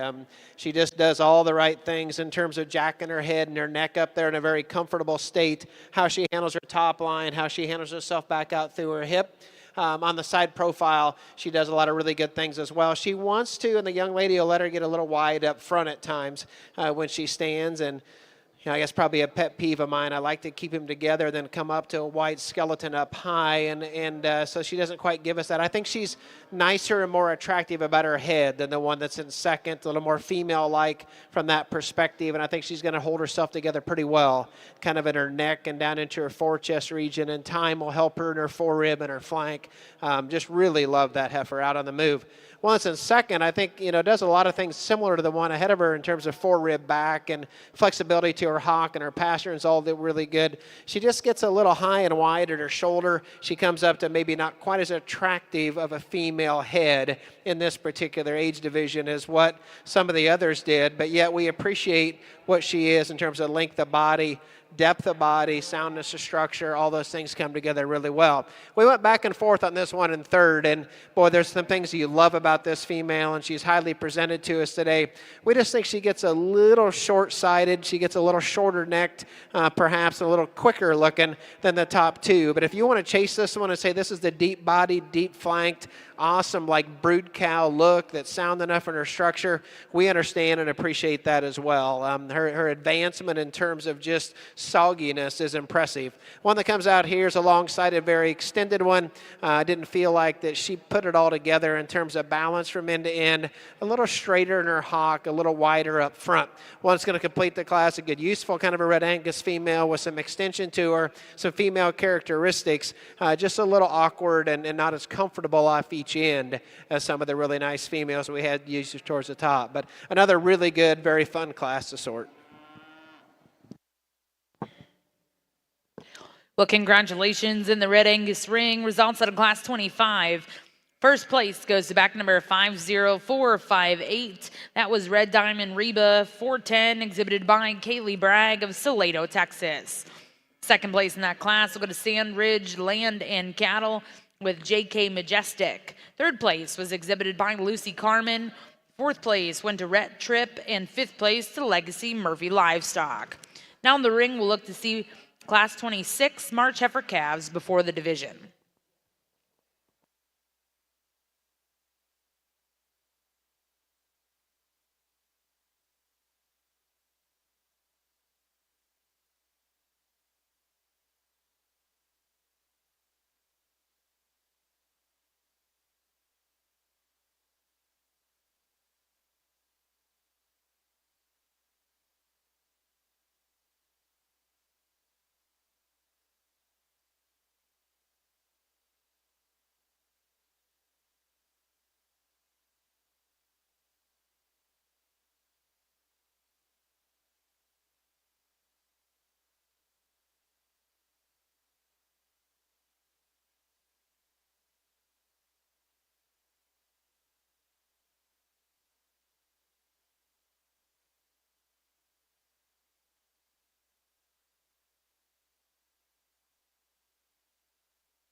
Congratulations in our Junior Angus ring. Results out of class 19. First place went to Finley Yoakum with Connolly Sandy 3712. And second place in that class will go to Logan Michael of Paragould, Arkansas with RFR Lizzie 3503.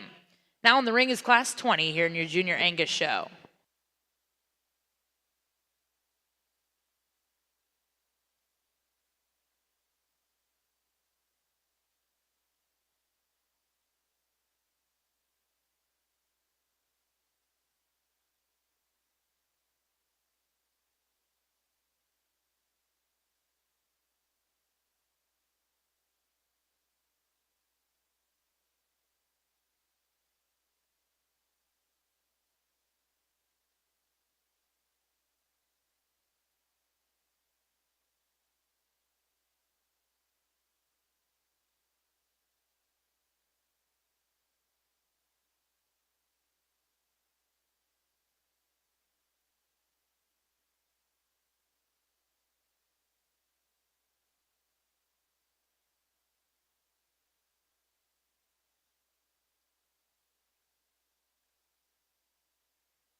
As you can tell, Mark and I've got some discussion here on these top two, and you know, that old give and take scenario. And I think you can talk yourself into either one of these decisions.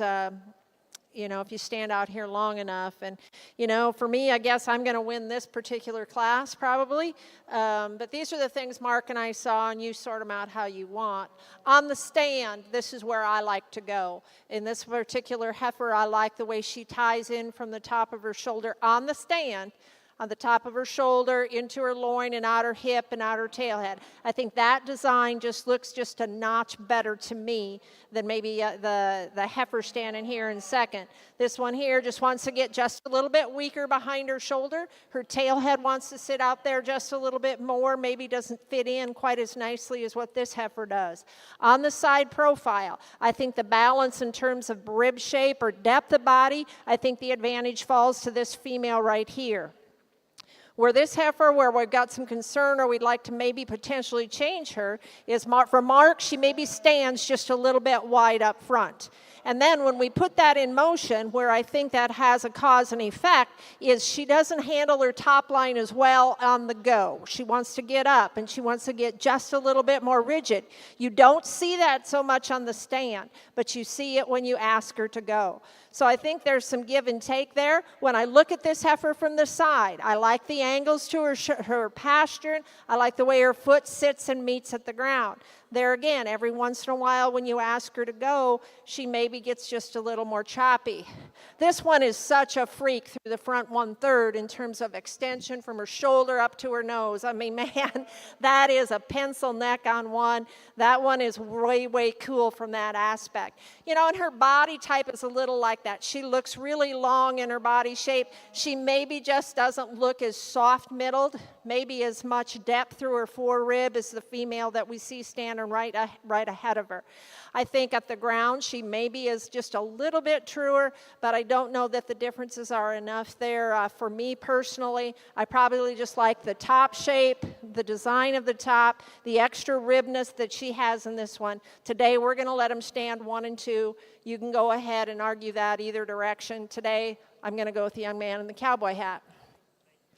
Young lady that comes next, you've got a nice dark red heifer here in terms of attractiveness on the side profile. She too is kind of a freak in terms of how cool she is through her front end. She gives you that great, great look. But unfortunately, when we ask her to get out and go, she just doesn't give me enough authority at the ground. She wants to just stab us a little bit more. I don't think she's near as comfortable in how she gets out and travels off her front one too. But that's a really cool looking one from the side. This one here, again, an interesting kind of female in that she's got a lot of body shape and a lot of dimension. She just starts to give up some balance. When you ask her to go, she gets a little coarser in her shoulder, doesn't handle her top line so well. And there again, I just like to have them have a little more athleticism off those rear two. This one is one that is good in her top line and out through her hip and her balance. She's nicely balanced, but I think she's just a little quicker in her kind. She also wants to get just a little stoved up in those rear two as she gets out and travels. She's a little straight from hock to dew claw, doesn't give you that bigness of foot, that ease and fluidity to movement. This one here is a useful kind of heifer young man in that she's got some body shape, she's got some ribs, she's got some muscle. She certainly just starts to get plainer in her kind. She's not as attractive through the front 1/3. She gets a little more throat in her and a little bit finer in her bone work. And the young man, we're going to finish the class here too. I think this one just starts to give up some dimension when you get around behind her. She gives up a little bit of balance through her front end. But this one is soft in her bone. She's soft enough in the way she handles her feet. She just gives up that little extra balance, needs to come to the plate with a little more muscle.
spring calf division.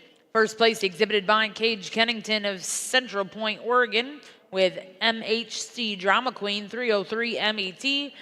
Second, that class went to Andrew Meyer of Clinton, Tennessee. Now in ring 2, we're going to bring in those first and seconds, and our judges will select their champion reserve spring calves. Back over in the 19, first place was exhibited by Finley Yoakum of Sapulpa, Oklahoma. Second place, and congratulations to Logan Michael of Paragould, Arkansas. In Class 20, first place was exhibited by Addison Bartlow of Monticello, Illinois, and second place was Clara Henderson of East Troy, Wisconsin.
Females as we start off this portion of your show. And yeah, we probably took some time in some of these classes because there was some give and take, but just incredibly high quality cattle.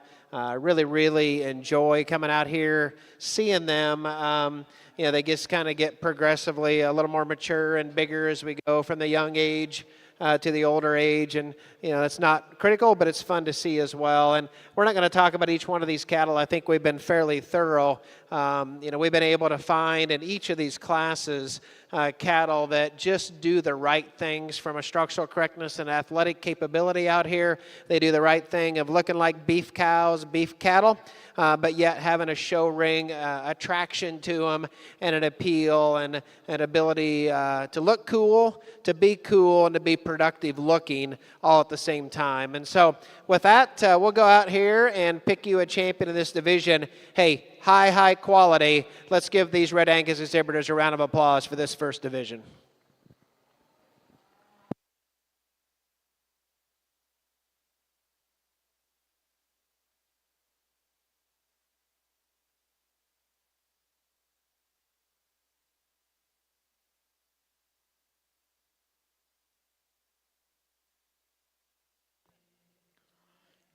Well, congratulations in our first division over here in the Red Angus ring. Your champion will go to Brett Pembroke of Fairview, Oklahoma, with DKBF PCC Priscilla 123M.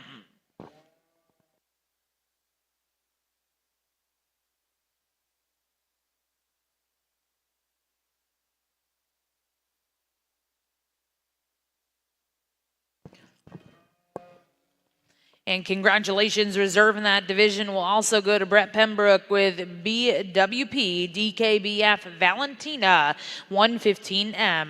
Congratulations once again to all of those exhibitors. We'll go into your next division over here in the Red Show. First class in will be class 27. These are February heifer calves.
The high quality level just continues to stay here over on your Red Angus side of things. And again, I think these top two females really, there's just so many good compliments that you can give about each one of them. But the longer they're out here, the young lady here in the pink, again, it comes down to very small design type features. And for me, once again, the way this one, when she gets her standing right here, the angles are right at the ground. The angle is right in the shoulder, so therefore the top line starts to come together really well. The hip, the tail head, it all comes together extremely well. You know, from the shoulder back on this one, that one is just a fresh, maternal, good look. That one, I think, in terms of future brood cow, that one really draws some things together in a very nice package. I think where this one has an advantage for me a little bit is just head shape.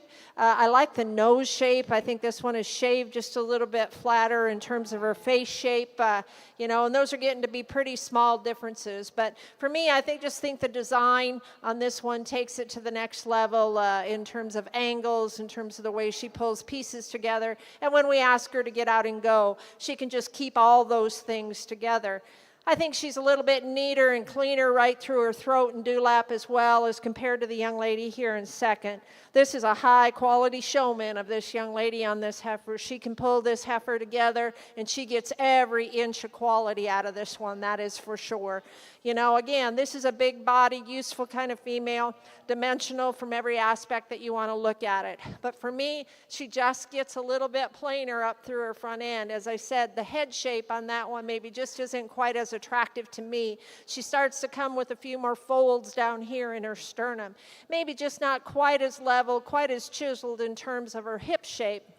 But that's a good one at the ground. That one's a good one in body. That's a high quality female. Next young lady here comes with one that, again, is big-bodied, and she's just pretty massive from end to end. She just gets a little bit coarser in her overall makeup. I think she's straighter in the angle of her shoulder. As you just can see her standing right there, she just wants to push forward, and I just need to have them a little more comfortable, a little with a little more athleticism off that front end in as relation to the other heifers. This one, too, this darker cherry red here one, you know, one that just starts to not handle herself as good at the ground and therefore just balance just doesn't come together as much either on the side. I just need a longer striding, softer striding heifer than that particular female. Here again, one that comes that just gets a little bit tighter in her top line. She's sure got some muscle shape to her and she's got some body. I just need to loosen up the structure on that heifer from every angle in order to make her more competitive. One here that just gets a little bit shorter and quicker in her makeup. We'd like to extend the step that she takes off those rear two, but again, a big-bodied, big-ended kind of female. This one's a little bit cleaner in her makeup, and we like that about her. She's clean through her front end. As we said on a couple others, she just gets a little tighter in the way she's made down her spine, out her tail head, not as authoritative off those rear 2 feet. Young man coming here too, he's done a nice job of presenting this heifer to us in terms of how he shows. This one as well gets just a little bit straighter in her shoulder. She just gets a little more dry in her rear flank. We need to soften her up through her midsection.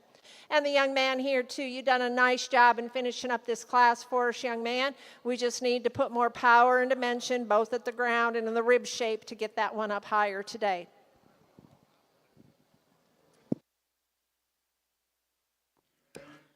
Well, congratulations in the Red Angus ring. Results out of Class 27. First place was exhibited by Madison Fisher of Hempstead, Texas with WD Lady Driven 450 ET.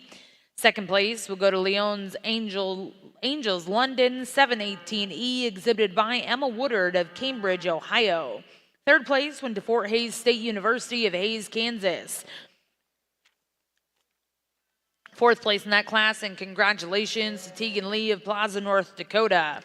Fifth place was exhibited by Ray Duncan. Sixth place, and congratulations will go to Colton Jones. We're now going to welcome in Class 28. These are February heifer calves.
Red Angus side, some give and take, certainly of a high quality and a deep class as these calves are getting older here. The one that is down here now, couldn't figure out where she had went. The one that we're going to start the class with, she just comes together pretty good for us. Up-headed and nice long-necked and very sleek. Handles herself down through her sternum very well. Top line is nice. Hip is nice. Gets out and moves, in a really good fashion. Wants to stand just a little wide up front at times. But, that one needs to blow apart a little bit in her forerib over time. But believe maturity and feed will just make that one just better and better all along. So that's just a really nice place to start. This heifer here doesn't bring us any wow factor, and maybe for some she's a little small, but as we evaluated the rest of the cattle in this class in terms of just balance, symmetry, basic build, and soundness of structure, she come into the second hole for us. I like to kind of just soften her head size a little bit, but besides that, that's just a good, useful kind of a female. Heifer in third is, maybe not the most attractive built and maybe a little wastier down through her lower 1/3, but let's appreciate her for that brood cow look that she brings us today. Deep bodied, deep flanked, wide middled heifer that's still got some length of side and length of hip to her. Just again, trim her up just a little bit, free her up just a little to get her one notch higher perhaps, but that's a good kind of a female. This heifer here is tough for us because she's so attractive, she's so highly presented. Her elite look in terms of balance, attractiveness, feminine build is amazing. She wants to just get, just get a little longer headed and longer nosed, but yet most importantly, she's just restricted off both ends. And sure wish that she would give us that athletic, flexible type of a look to go with that amazing body shape, that amazing attractiveness and balance that she brings. This heifer here is a good, useful kind of a female. It's got some depth of body and depth of flank. At times, she wants to handle herself just a little awkward off both ends, but at the same time, big-topped, wide-middled brood cow look. Heifer that comes out here, a good, useful kind of a heifer as well. Just a heifer that, from our perspective, didn't balance up quite as well, didn't give us quite the attractiveness of look. So we'll finish the class off here. Good, useful kind of a Red Angus females. Again, we just don't have the extra things in terms of their balance and look and soundness of structure as we head towards the top.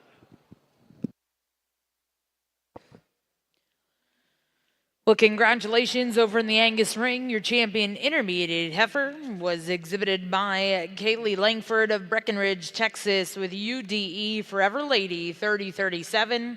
And reserve champion in that division will go to Finley Yoakum with Connolly Sandy 37-12.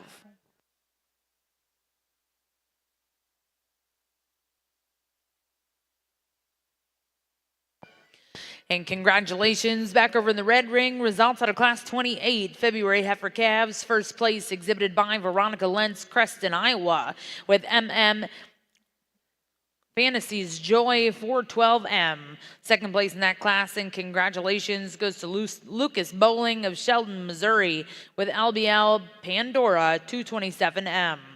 Third place was exhibited by Timber Creek Ranch, Marietta, Oklahoma. Fourth place will go to Sandridge Landing Cattle. Fifth place, Ethan Rogers. Sixth place, Cambry Murray. Seventh, Peacock Angus Ranch. And eighth to Teague Ferris. Now in the ring is Class 29. These are January heifer calves.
Decisions just continue to get a little more difficult in trying to piece together the right way to sort these cattle, but it doesn't take away from the fact that they're high quality kind of cattle, and we appreciate a lot of things about them. These two are different. You know, the one that just hits you hard when you first see her come in and when you first see that side profile and front end is the young man's here in the black or in the cowboy hat, and for us, you know, like I said early on in the day, I mean, Mark and I are going to probably be drawn to those cattle that are just got a little more look, a little more appeal from that standpoint through their front 1/3. And so this female is going to go ahead and win this class based on that. I think she's sleeker and she's less mature about her crest and the way she comes into the top of her shoulder. I think she's a little fresher in her overall condition. And we haven't talked a lot about that today because we really haven't had a lot of cattle in my mind that have been too heavily conditioned. But I think she does have an advantage in terms of overall freshness. I think long term, this one will just have that cooler front end. The sternum will probably sit up there just a little bit more right. Where this one starts to concern, particularly Mark looks at it, the way he looks at it, this one wants to turn out up front. You take this left front foot, and when she walks straight at you, she's wanting to turn out on that foot a little bit. She's wanting to get just a little bit wider in the way she comes right at you, and we'd sure like to change that about her. If she was straight and perpendicular in that way, I don't think it would have been near as close in our mind because she just has such a decided advantage in terms of look and sex appeal through her front end. Because that one, the body shape is good, the muscle shape is good. This one is your really functional, rugged kind of female. This one's got a big foot on her, and she's got a really nice substance to her bone. For as big boned as she is, she's still flat and angular in her bone, and I like that about her. But as I said, she just gives up a little bit of freshness, a little bit of an extra look through her front 1/3. I think on the ground, this one gets out and travels pretty good. Now, she's a little different in terms of how she comes at you, right at you. If anything, this one maybe turns in just ever so slightly. Not much of a concern, but it's just different. The front end foot structure is different on those two females. Young lady, you really do a nice job of putting one together. That's a really good, sound, functional kind of female. The next one coming in is that good-looking kind of heifer, too, you know. I mean, she just gives you a great look when she gets her set up and put together. But I just need more body dimension and width. This one, I think, just gets a little flatter in terms of her rib shape. And when you get around behind her, she just gives up too much dimension, particularly to those heifers standing directly above her. But that's a good-looking one. I'm always attracted to that kind. This one here, too, very highly presented and nicely presented to us today. Side profile is pretty good. When we put this one in motion, she just doesn't give me enough athleticism off those rear two. She just wants to get a little straighter. She's a little punchier, and she just stabs the ground just a little too much for me. I need to have her be softer in her overall step. This one, too, is a good-looking one from the side, really tall-fronted, has a nice top line to her, good in her overall bone work. We just need to have them be a little more athletic than what she is. She's a little straighter in her shoulders. She wants to chop off her front end just a little bit. I would just like her to get out and see her move just a little bit better. Young lady here comes again with a nice big-bodied kind of one, real practical, I think, in terms of frame size. We get just a little bit too quick through the front 1/3, just starts to give up a little bone. This one is a big, massive, muscular kind of female. There's a lot of shape and dimension. She's just a little too tight in her kind. I'd like to see her a little bit looser about her hip. I'd like to see her looser in her hock and the way she walks off at the ground. But if you want to put some muscle shape and dimension in one, some length of body, you can go ahead and find some things about that heifer that are attractive. We started to get one here that just gets a little less of her. I'd like to see more of that female compared to the heifer standing directly above her. I think she becomes a little bit more shoved together, not quite as extended as some of the females above her. Maybe doesn't handle her top line. She wants to get up ever so slightly in her loin when she gets out and travels. This heifer here, I think she just gives up some balance in terms of rib shape. She just starts to run out in the rear 1/3. I'd like to drop her and pull her apart in her flank, give her a little bit more overall dimension. Young lady that we're going to finish the class with, again, like a couple heifers ahead of her, there's some muscle shape and dimension. She's a big topped kind of female. She's got some heavy bone work, but she's just a little bit round. She's a little bit quick. She's a little bit higher in her tail head. We just like to see her get out and get after it in terms of movement just a notch better. High quality class. There's certainly some differences at the top to sort through. Well, congratulations back over in the Angus ring. Results out of class 23. First place exhibited by Rob Oakley of Livingston, Tennessee with BNWZ Sarah's Dream 3658. Second place in that class went to Josie Brooke Phillips, Maysville, Kentucky with SULLLE 3491L. Third place was exhibited by Braylon Schaefer of Hagerstown, Indiana. Fourth place exhibited by Madison Holes of St. Joseph, Illinois. Fifth place, and congratulations to Selby Hulse of Hannibal, Missouri. Sixth place in that class, and congratulations will go to Carly Wiggin of Princeton, Illinois. Back over the Red Angus ring, results out of that last class before the division. First place was exhibited by Tucker Beyer of Ringgold, Wisconsin with TC Fancy 16M. Second place, exhibited by Helen Orr of Davenport, Oklahoma, with C4 She's a Fox 1188M. Third place was exhibited by Lauren Walter of Aviston, Illinois. Fourth place will go to Sandridge Landing Cattle. Fifth place in that class, exhibited by Ella Murray of Lebanon, Oregon. And sixth place went to Justine Anderson of Wright, Minnesota. Now in the ring, your first and seconds to select the champion reserve junior calf. Just real quick, Bloomberg, I promise. On this side, really good division of these older heifer calves, and we're not going to talk about them. I'd be able to keep both sides of the ring moving forward, but hopefully you see some consistency of what we're trying to do. And man, breeders, you need to be incredibly proud of this quality of cattle, and I think your ability again to find the balance of real-world traits with show ring appeal is really impressive. So with that, we'll go out and find you a champion in reserve. Let's give this division of Red Angus exhibitors a round of applause.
Well, congratulations in class 24 over here in the Angus ring. First place was exhibited by Ella Weldon of Piedmont, Oklahoma with EXAR Princess 3691. Second place will go to Harley Henney of Angola, Indiana with CK3 Hawk Sandy L37. Third place was exhibited by Dakota Allen. Fourth place will go to Alexis Coling, and fifth place, Hunter Miller.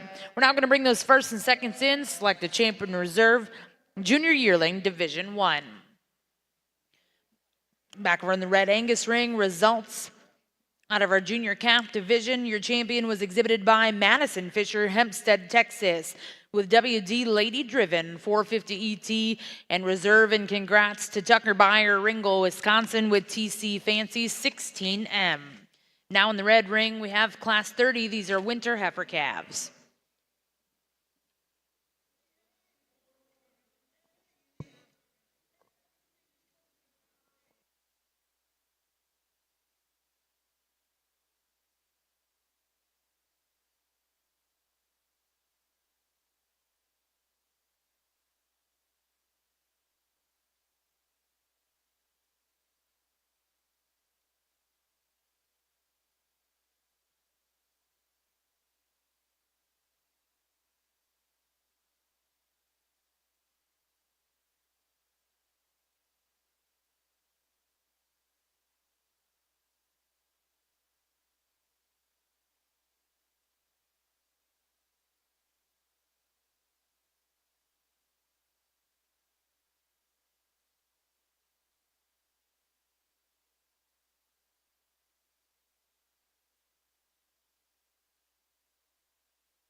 Well, congratulations in Division 1 of our junior yearlings. Your champion exhibited by Ella Weldon, Piedmont, Oklahoma, with EXAR Princess 3691, and reserve. We'll go to Rob Oakley of Livingston, Tennessee, with BNWZ Sarah's Dream 3658.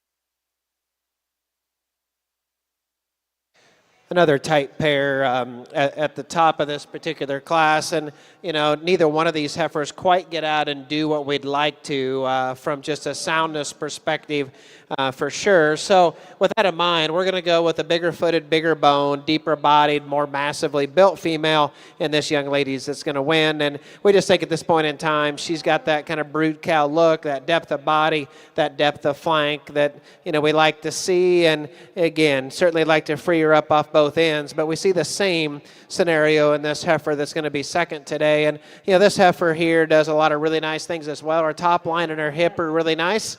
She just, in our mind, got a little smaller footed, a little smaller bone, right, below her knee and below her hock, and just didn't see quite, the attractiveness from that perspective as what we had in our class winner. But she could be perhaps deemed a little nicer and sleeker fronted for sure. But again, just both of those struggled a little bit off each end. Heifer that comes out here is a long-sided, big top, big-ended one that's wide-middled. She just is a heifer that, in our mind, is a little more masculine in her head, a little more masculine in her shoulder design, perhaps, than what we had in the top two. But you're going to give and appreciate her for that barrel shape that she's got, that overall dimension. Heifer here just wants to get a little forward up front. Heifer that, certainly has got some weight per day of age, certainly got some length of body, just like to free her up, maybe make her more attractive. Young man here took a little spill and survived it, and understand that just a heifer with all kinds of body and power, but at the same time, gets a little more mature in her look, just fresh in her makeup down low.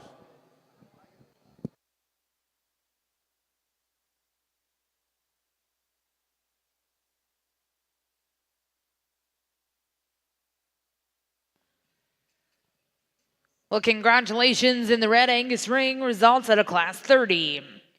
First place in that class exhibited by Zachary Griffith, Marietta, Oklahoma, with 7K ZG London Baby L208. Second place in congratulations go to Laramie Sasser of Edmond, Oklahoma.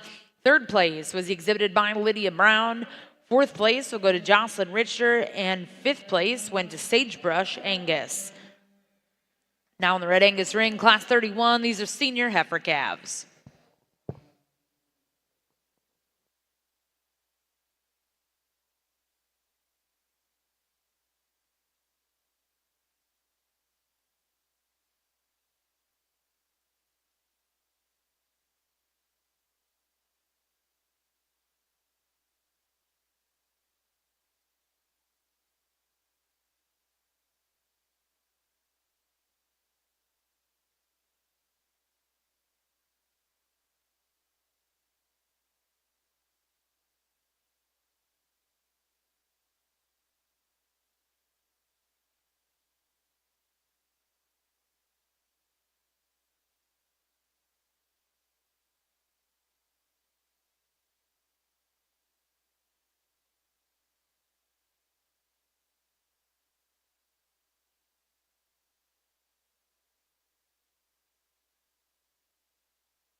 Well, congratulations over in the Angus ring. Results out of class 25. First place will go to FCF BEF Proven Queen 315, exhibited by Ella Coulter of Wentzville, Missouri. Second place in that class, and congratulations to Eli Atkinson of Stockton, Kansas, with Dalporto Sandy 3521. Third place was exhibited by Stevie Hogue of Seminole, Oklahoma. Fourth place will go to Abigail Koning. Fifth place, and congratulations to John Allison. Sixth place in that class, exhibited by Colby Brunker. Now in the Angus ring, we have class 26.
Boy, these pair decisions are really challenging Mark and myself in terms of going back and forth and you know, what you want to do. And again, these are small differences, but they're differences. And these two are unique in that they're kind of different in kind. And so, you know, when we originally looked at these, you know, this is the one that maybe grabbed my attention. Initially, I thought just a little more heifer looking, particularly maybe around her head and the way her muscle ties onto her skeleton, maybe just a little more refined in her joints. And so this is where I was headed for most of the class. You know, but then you go ahead and you look at this one, and this one has some wow factors about her. I mean, man, you talk about one that is stout and powerful. I think this is probably the most powerful female we've seen walk through the class today. You get around behind her, man, she is just got a big caboose on her, and she's just a thick-made kind of female, a huge top on her. You know, so maybe she doesn't hit me with quite as much refinement, maybe quite as much femininity, but I think boy, the bone work that she has, I think she's really good. I mean, in terms of the spring that she has to her rib, I think she's just a wide-made heifer from end to end. You know, again, but gives up a little bit in terms of maybe of that overall femininity type package, but I think she has a wow factor to her, and because of that, she will win the class today. Again, like I say, a really close decision between these two, and you can juggle them back and forth. And like I say, this one I think just starts to give up a little bit of that extras things. When they ask these heifers to go, this one almost wants to turn in just ever so slightly. Not a big deal. I also think interesting, as much as I say that I think she's more refined in her overall makeup, she actually almost has a little more crest to her neck than what this heifer does. So these are picking two really good, high quality kind of females apart. Congratulations to both you exhibitors, but we're going to go ahead and rock with the one that I think is just kind of an outlier, kind of the wow factor kind of female. Young lady with coming here, again, a really good high quality female, got a lot of body shape and a lot of dimension to her. Again, just gives up a little bit of those extra wow factors compared to the females that stand above her. She certainly gives up some muscle shape and dimension to the female that wins the class. We'd like to power her up from behind just a notch. This heifer here, too, when we ask him to get out and go, she just doesn't reach off those rear two quite like I'd like her to see. She gets a little tighter and more restricted in her top, but she's a long-bodied, big-bodied kind of female. She, too, has some muscle shape. I just need to have her a little more athletic at the ground. Young lady here's got one that's in really fresh condition, and I appreciate that about her. And she's a pretty good-looking one from the side. She just starts to give up so much body and dimension. We would just like to pull her apart from end to end, but on a side profile, that one is really made really well, young lady. You do a nice job with that one for sure. Young lady coming here, one that just starts to get a little shorter coupled, starts to give up some body mass and dimension, particularly in rib shape, I think. She starts to get just tucked up a little more than I'd like her to be. Young man comes here with one that just gets a little heavy through the front 1/3. We'd like to change the balance on this one and just balance her out a little bit, give her a little more rear flank compared to how much depth she's got up front. Young man here, you did a great job coming to the stock show for us today. We just need to give this one a little bit more bone. We need to give her a little more punch all the way through, but she's a nice, fresh-made kind of female. Hats off to all these exhibitors. Close decision there on top.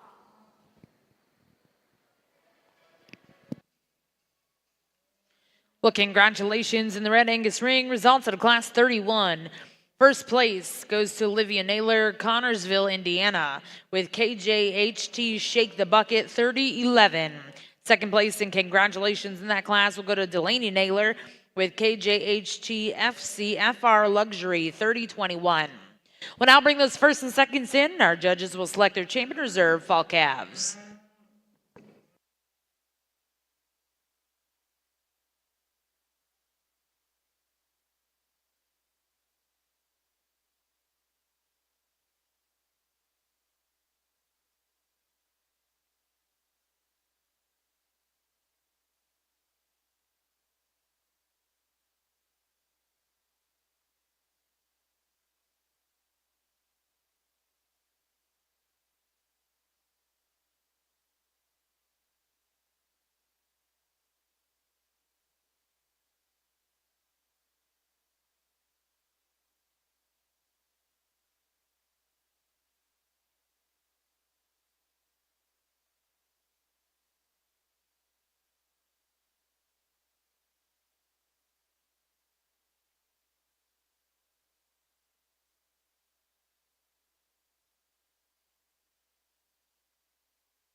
Nice count, big body, broody, a lot of volume, a little plainer in terms of her look, but still a quality heifer to close out during competitive period.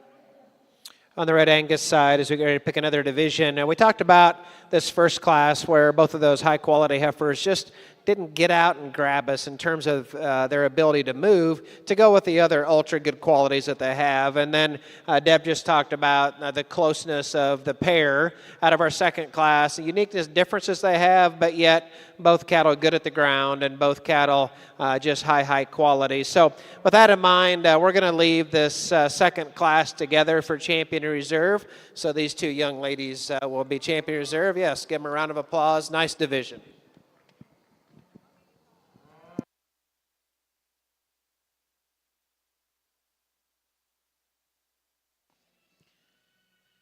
Well, congratulations in the red ring. Your fall calf champion exhibited by Olivia Naylor, and reserve champion will go to Delaney Naylor.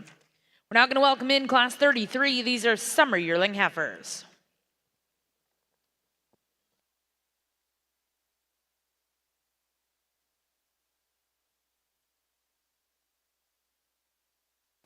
Back over in the Angus ring, results out of class 26 before the division. First place exhibited by Josie Brooke Phillips, Maysville, Kentucky, with BC2 Henning Sandy 0223.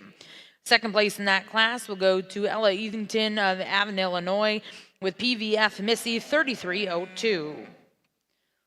Now currently in the Angus ring, we have all of your first and seconds to select a champion reserve Division II junior yearlings.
The high quality bred females just continue to rock and roll over here on the Red Angus side of things. And man, you know, when this one walks in, you just say, wow, that is a truck right there. I mean, that is a big, big bodied, huge bodied, soft made kind of female. We like all those things about her. You know, she's just so soft and sappy through her middle section, but yet she still gives you a good look. I mean, in terms of the way she's made through her shoulder, the way she's made through her joints. I really like that about her. I think she's good in her bone work, but yet she's right in the way she handles her joint work. I think she's good at how she handles her feet at the ground.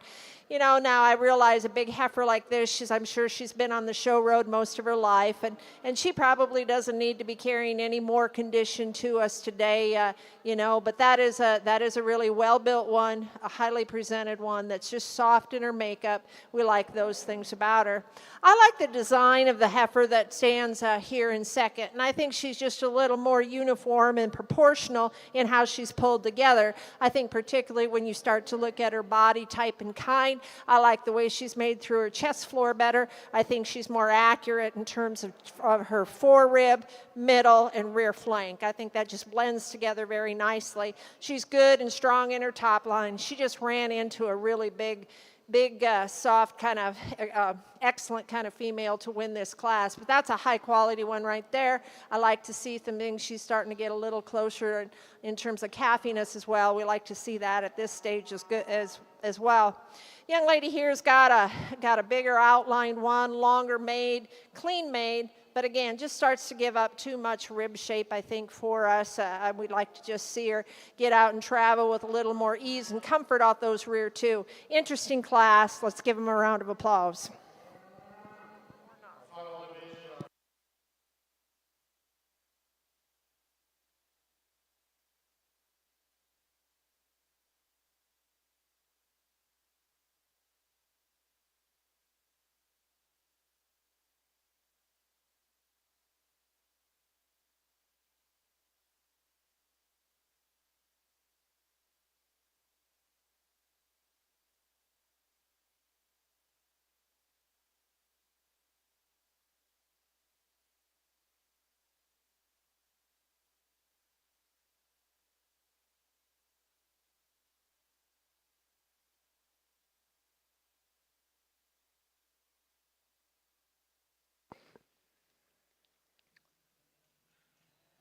Well, congratulations over here in the Angus ring. Division 2 champion was Josie Brooke Phillips. Once again with BC2 Henning Sandy 0223, and reserve champion and congratulations went to Ella Coulter of Wentzville, Missouri. We then brought in class 27, your champion senior yearling, exhibited by Brianna Smith and Blaine Smith with SAF Lucy Pride 2103. We're going to get ready for our grand drive over here in the junior Angus ring. Back over to the Red Angus ring, results out of class 23 in your intermediate division. Champion exhibited by Macy Bartlow of Macomb, Illinois with FCFR Saucy 347, and reserve exhibited by Ainsley McIndoe with TGSC Barcelona 104L. Congratulations to those exhibitors. Now in the Red Angus ring, we have class 34. These are April spring yearling heifers.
Well, as our division champion in reserves enter the ring, we'd like to welcome and thank our judge today, Dr. Blake Bloomberg. Blake is an associate professor and livestock judging coach at Blackhawk College East Campus. Blake and his wife Ravenna have 4 children, Brecken twin boys Brenham and Berwick, and Bexton. Blake was raised in Berwick, Illinois on his family's diversified livestock operation consisting of cattle, hogs, and row crops. As the livestock judging coach at Blackhawk East, he recently coached the 2022 Junior College Team of the Year. During his career at Oklahoma State University and Texas A&M, Blake coached 3 national livestock judging teams. Blake is a 7-time National Collegiate Coaches Association Coach of the Year. He also served as co-coach of the national champion meat animal evaluation team 3 times. Blake attended Blackhawk College East and was a member of the 2004-2005 judging team. He was the high point individual at the 2006 National Intercollegiate Livestock Judging Contest and was also a member of the undefeated 2006 Texas A&M team. Blake has judged livestock shows in 42 states and 3 foreign countries, including the prestigious national shows, regional, and state events. Ladies and gentlemen, put your hands together. Let's thank Dr. Blake Bloomberg for judging our show here today at the Cattlemen's Congress.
Well, ladies and gentlemen, as those division champions enter the ring, let's put our hands together for our Junior Angus exhibitors here at the Cattlemen's Congress.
On the Red Angus side, a pair of really, really nice heifers towards the top of this. And, we went back and forth a little bit on this, and I'll describe how we see the females.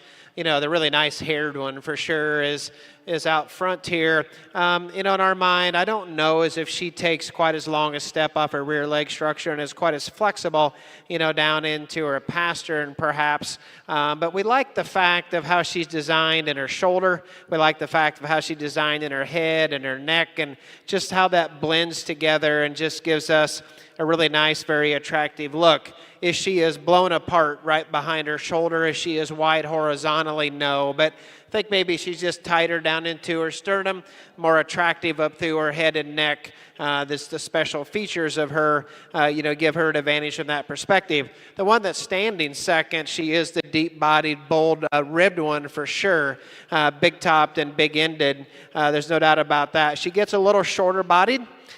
She gets just a little planer up through the front 1/3 of her body and into her shoulder. Certainly one that really gets out and moves well from behind. Flexible in her hock and flexible in her pastern. True brood cow from end to end for sure. But I think from our mind, we're going to leave them just like they are in the young lady and then the young man in first and second. But that's a really, really nice pair of females. One that comes out here in third is a good, useful kind of a female. It's big and bold in her rib for sure. Just as we evaluated these cattle, just didn't see as much flexibility in this one as we did in our top two.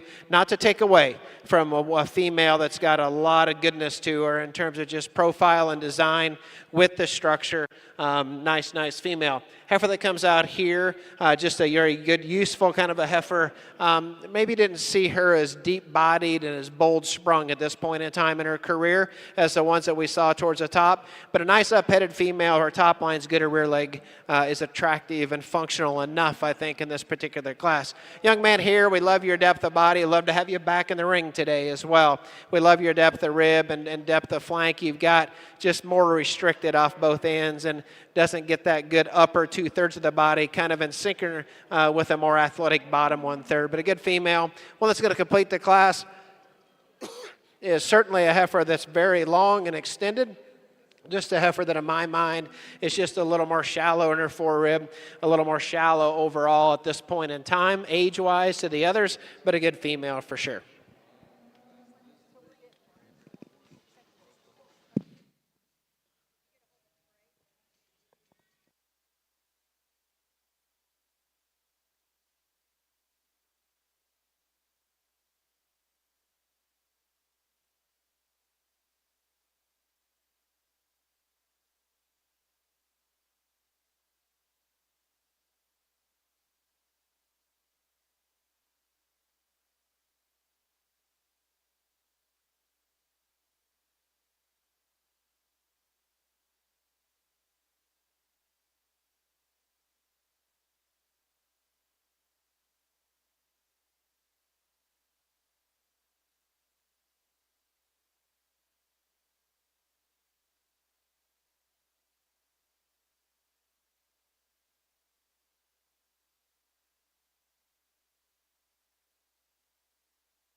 Well, congratulations, Grand Champion Angus female here in our junior show.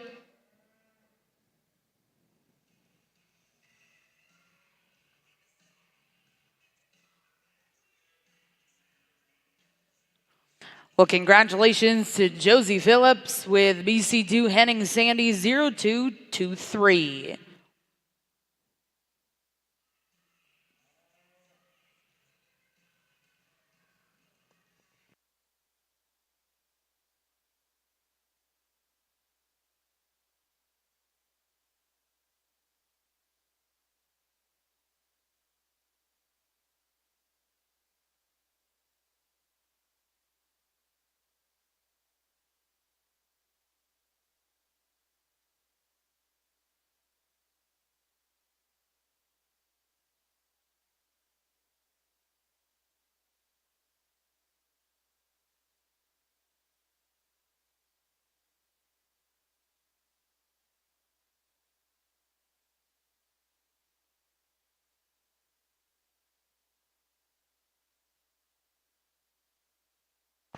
And congratulations, Reserve Grand Champion Angus female, exhibited by Ella Weldon, Piedmont, Oklahoma, with EXAR Princess 3691.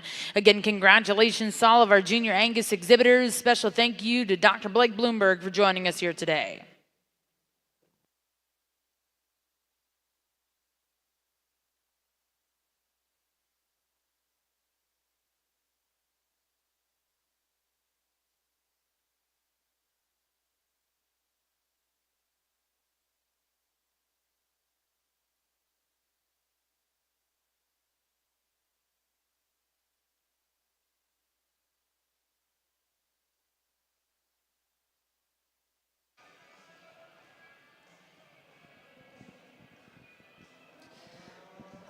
The close decisions just keep on coming, you know, and this is where you really have to, as an individual breeder, as a producer, you truly have to pick the ones that hit you in a way that you say, those are the ones that I want to go out and look at in the morning. Those are the ones that I want to take to the donor pen in February. And you just got to pick them how you like them. So for us, this dark cherry red heifer, to me, we just thought she was just a little more maternal, a little broodier looking, a little more cowy type looking, maybe than the young man standing in second hole. Now, I'd sure like to clean this one up or change the design of her sternum and how she works up her neck just a little bit, and that would just change it and I think make it more relatively easy. But for a big bred heifer here at this stage of the game, I too think she's really in the right condition. I think she's fresh in her overall makeup. I think she's shown extremely well. I think that one's good at the ground. When you ask one that's that big and starting to get that far along in calf, when she can take a soft, easy stride like that and it doesn't just affect her, her head just sits out there as level as can be when she gets out and goes. I think those are good signs. I think that one's really good at the ground. Change her up here for certain, but for me, that was the one that probably just hit us just a little harder. Like I say, this one maybe just doesn't show me that overall softness, that overall depth and maternal type look to her compared to the one that wins. But this is a good looking one from the side, certainly straighter, but I would just like to see a little more softness in that one as compared to the female that wins the class. This one here is just a big-bodied, really broody type female. She gets just a little bit plainer in her kind. She doesn't have the extras in terms of the way she sits down in her tail head. She too probably comes with just a little more chest for me. But if you want one that's really big and massive bodied, that sure is her right there. I think she's the shortest bodied of the three heifers that are at the top of this class. Good, big, stout kind of female. Just need to tone her down a little bit in terms of her tail head and the way she handles her top line, but a good, strong, stout female. This one, too, is just a little bigger outline kind of female that I just don't think brings the overall body dimension with her to go ahead and tie on to that framework. I'd like to soften her. I guess maybe just give her more expression to her rib, a little more rib shape probably in her, just tone her down just a little bit. This one starts to get just a little shorter in her overall makeup, maybe a little quicker in her kind, probably carrying just a notch more condition, but she is a big-bodied, stout kind of female. Would like to just have her seat take a little longer step off those rear two, maybe just travel with just a little bit more comfort. This one too, again, a big-bodied, broody kind of female in terms of muscle and bone work, just gives up the extra freshness through her front end, gives up the extra overall design and balance. And the one we're going to finish the class with, again, we just like to maybe change her and how she handles her rear two, and that I would just like to have just a little more athleticism as she gets out and goes. She gets a little tighter in her top, a little bit more restricted off those front two as she travels around the ring.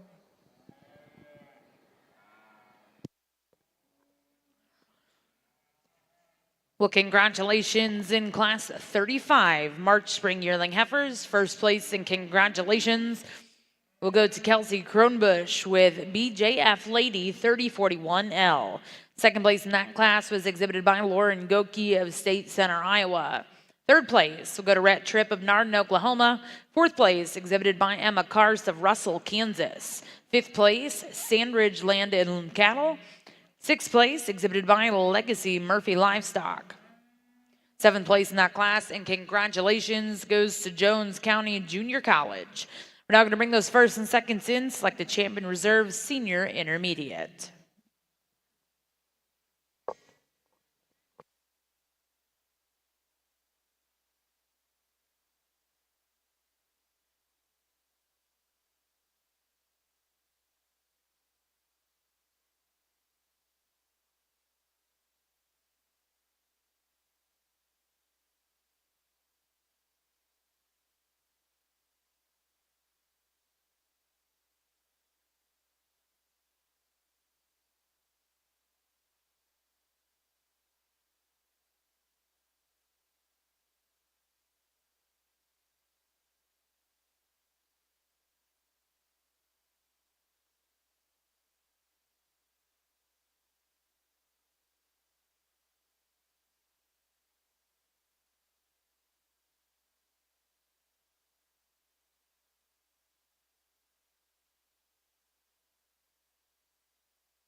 Well, as we're finishing this division before we move into a couple classes of January and February's, certainly good cattle. And there's been some give and take over the last 3 or 4 classes in my mind, and Deb's mind, I think, as well. But again, just so fun to challenge our minds, so fun to see your quality of cattle.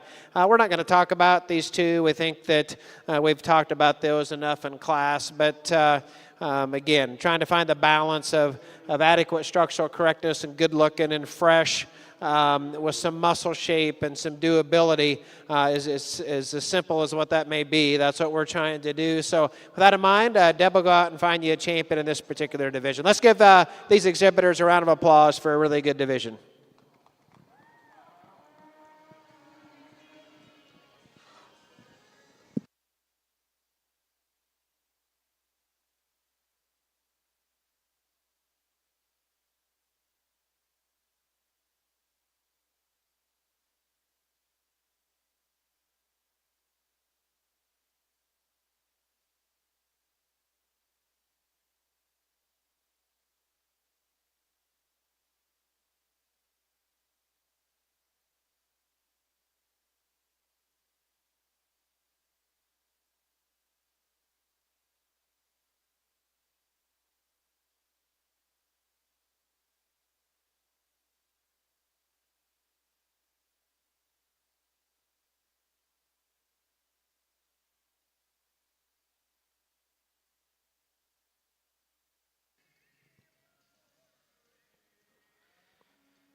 Well, congratulations in the Red Angus ring, your senior intermediate champion, exhibited by Helen Orr of Davenport, Oklahoma, with FHSU Daydreamer 235 LET, and reserve champion will go to Tucker Byer of Ringgold, Wisconsin.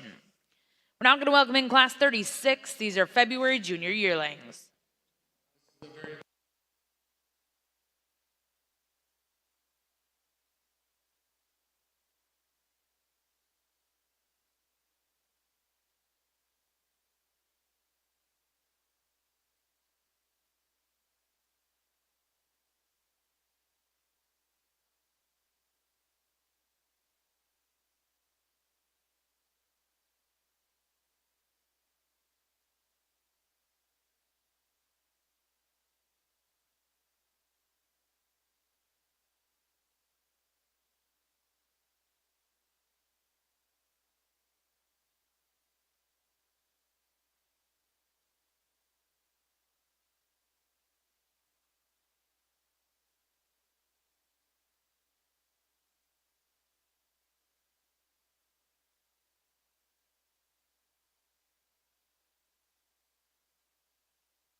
Well, congratulations in the bred and owned division. Your champion was exhibited by Piper Cates of Modoc, Indiana, and reserve champion exhibited by Seeley Bedwell of Holt, Missouri.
Well, in our February class here, certainly good quality cattle from end to end, but we start off with a really, really nice one for sure. I just think balance of freshness, balance of look and symmetry, combined with flexibility, her knees pushed back into her where she needs to be, her angulation of shoulders awesome. I love the flexibility of spine she's got, but yet still attractive and coming back to a very functional hip and tail head set. Rear leg is nice, her foot shape is adequate.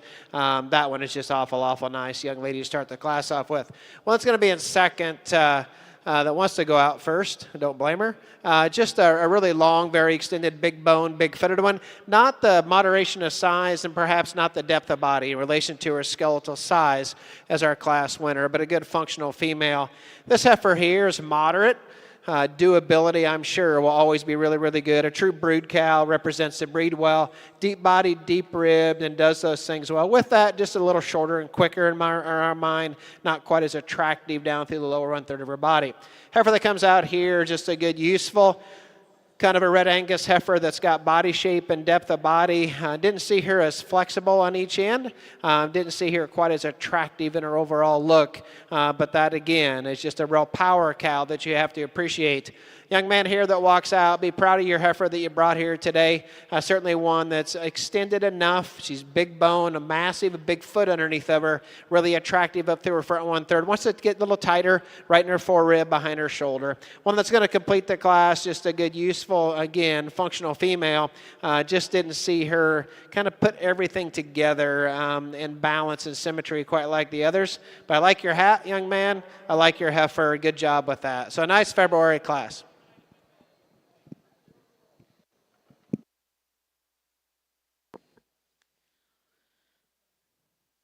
Well, congratulations in Class 36 over here in the Red Angus ring. First place exhibited by Callie Gaffney with BJF Fancy Lady 3036L.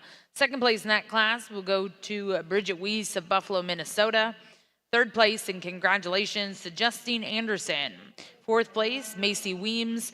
Fifth place, Eli Cavisto. And sixth place to Grady right now. We're now going to welcome in Class 37. These are January junior yearlings.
You know, this whole exercise today is just strictly about two people's opinions out here in the middle of the ring on the cattle that are brought to us. And I don't know if our opinion is right in terms of how we line these cattle up from top to bottom, but the opinion I do have a lot of confidence in is that these are good big bred heifers. This is a quality class from top to bottom, and no matter whether you're finishing up the class down there, I think you should be really proud of the type and kind of these big broody bred females that you've brought, and I mean that from the sincerest part of my heart. I think they're awfully good.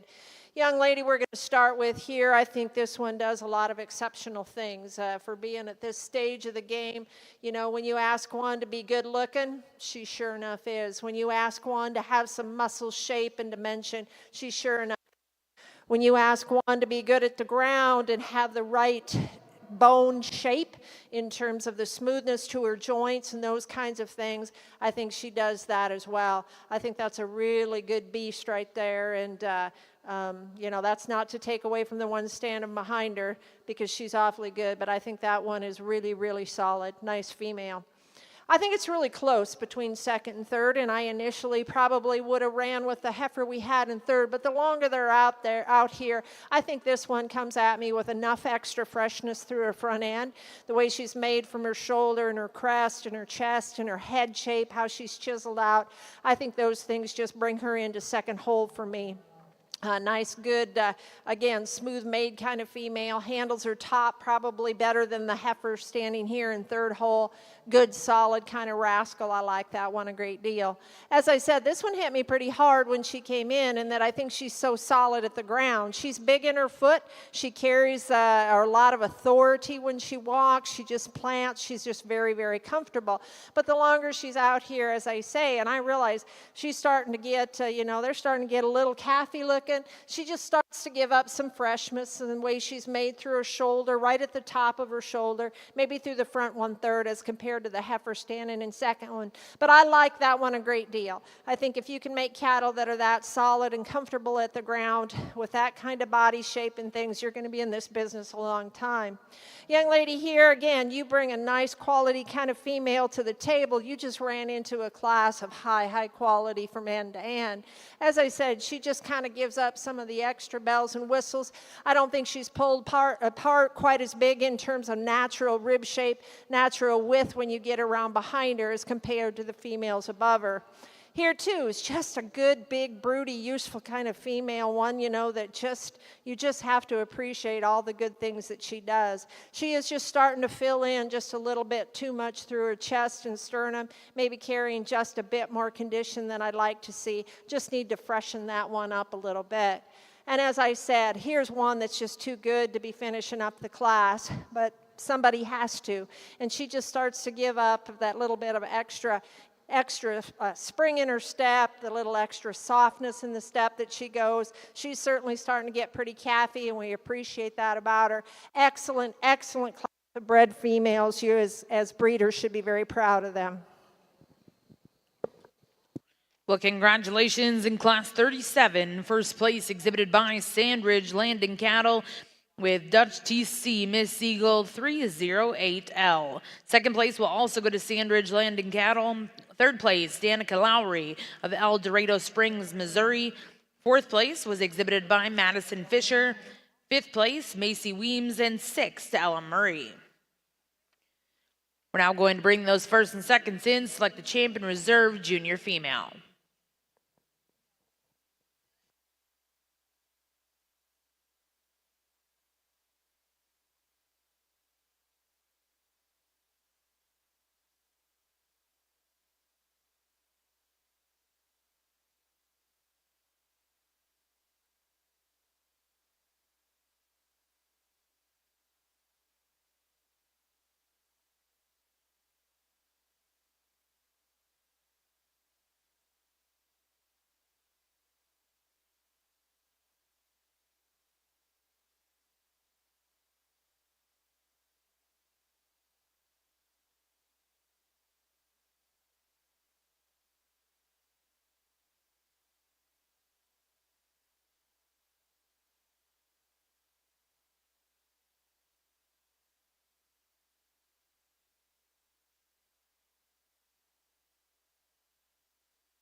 Well, wow, pretty deep waters here, and we really, really have enjoyed. I know we got a cow-calf pair coming, but we've enjoyed these big heifers, and we're going to talk about these two because we think they're awful, awful close. Not that they're identical in their type. We just think that the decision is really, really close. And so, I fell in love with and was pretty stout on the mic. As they say in the South, I branded this one pretty quick, on the mic, and I still just have so much appreciation for this heifer that come out of her first class. Her ability at the ground is as nice of any of the big heifers that we've seen today. Her foot shape and type is phenomenal. I think where she has an advantage, and even though she's shorter bodied than the one that's right behind her, and I don't know if she's got quite as much extension to her neck and is quite as clean and wow factor up there, she gives us more brood cow look at this point in time in terms of just true depth of forerib and how level she carries that back into her flank. And she does a nice job of handling her forechest and very equal and parallel down low. That one's nice in terms of her hip design. Yeah, she's got just a little bit of flexibility up high and in terms of just not wow straight. From a profile perspective, I love that because I think that's one of the things that helps that one so good at the ground. I don't see a lot of difference in muscle between these two, but that's the things from a profile perspective. We fell in love with this dark cherry red one too. She's better in terms of length of spine. I think from the top of her shoulder back to her tail head, she's decidedly longer from that perspective. Is that why we see her being a little tighter hearted and maybe not quite as capacious in her middle 1/3 of her body? Maybe. But I also think that that's real in terms of just coming up a little bit in her forechest and then coming up a little bit in her flank. She too's one that's good enough at her foot. She's good enough in her bone work and gets around the ring really nice. I don't know if she's quite as soft structured as the one that's right ahead of her. But man, that front 1/3, and Deb talked about her in class, freshness of look, length of body, freshness and underline, so impressive. So it's a tough one for sure. I'll go back over here and convince Deb of what I know is right, and we'll pick you a champion in this division. So let's get these gals and one boy a round of applause for this particular division.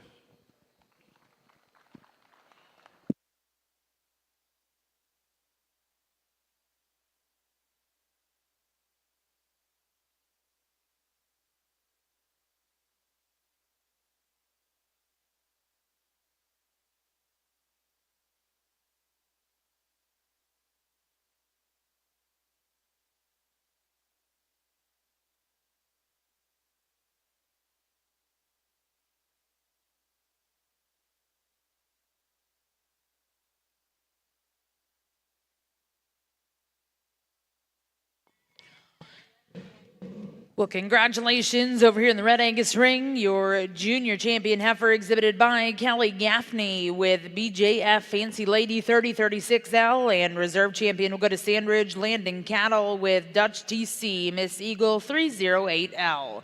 We're now going to bring in our final class and division. This will be class 38 cow-calf pairs.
Great way to finish up your classes and your divisions here in the Red Angus show. You know, this is ultimately, I guess, the goal that we're working for. And I don't know whose project this is or what farm it is, but certainly I'm sure they showed this this mama as a show heifer, and I'm sure she did extremely well. But boy, what she has done in the production stage of things the first time here out the gate is pretty impressive. That's an awfully nice heifer calf standing its side, and you just look at the function, the moderation, the doability of that female there. I think that's an awfully nice cow-calf pair, and you know, you should be commended. That is not an easy thing to do, for sure, to bring cow-calf pair that's presented that extremely well at this stage of the game. Nice job. Very good pair. Well, congratulations, your champion cow-calf pair exhibited by Rhett Tripp, Nardin, Oklahoma, with DDAD Abby Gabby. Congratulations once again to those exhibitors. We're going to get the ring cleared. We'll get started with your grand drive of our Red Angus show here at the Cattlemen's Congress in just a moment.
But before we turn the mic over to Mark and Deb, we would like to take a moment and recognize the Herdsman of the Year.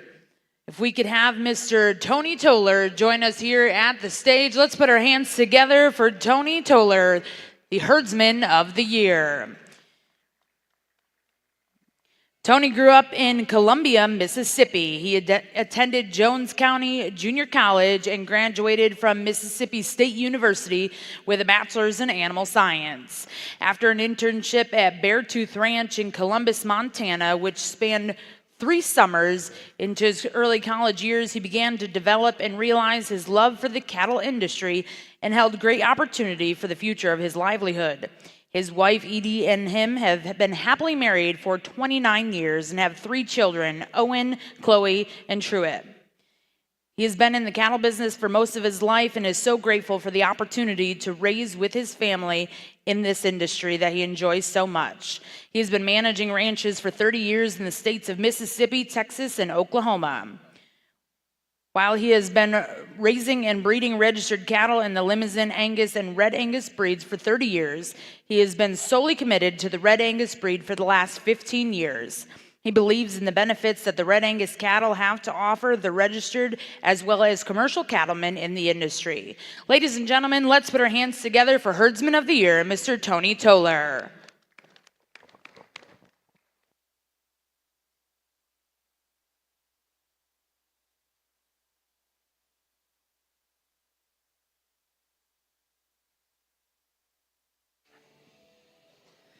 I asked Deb if she was speaking. She said, no, you just brag on me and then share your other thoughts. So, wow, what a fun opportunity. And, when they reached out a few months ago and wanted both of us to come, it's just, as Deb said earlier today, it's just the next level for us to be able to do it.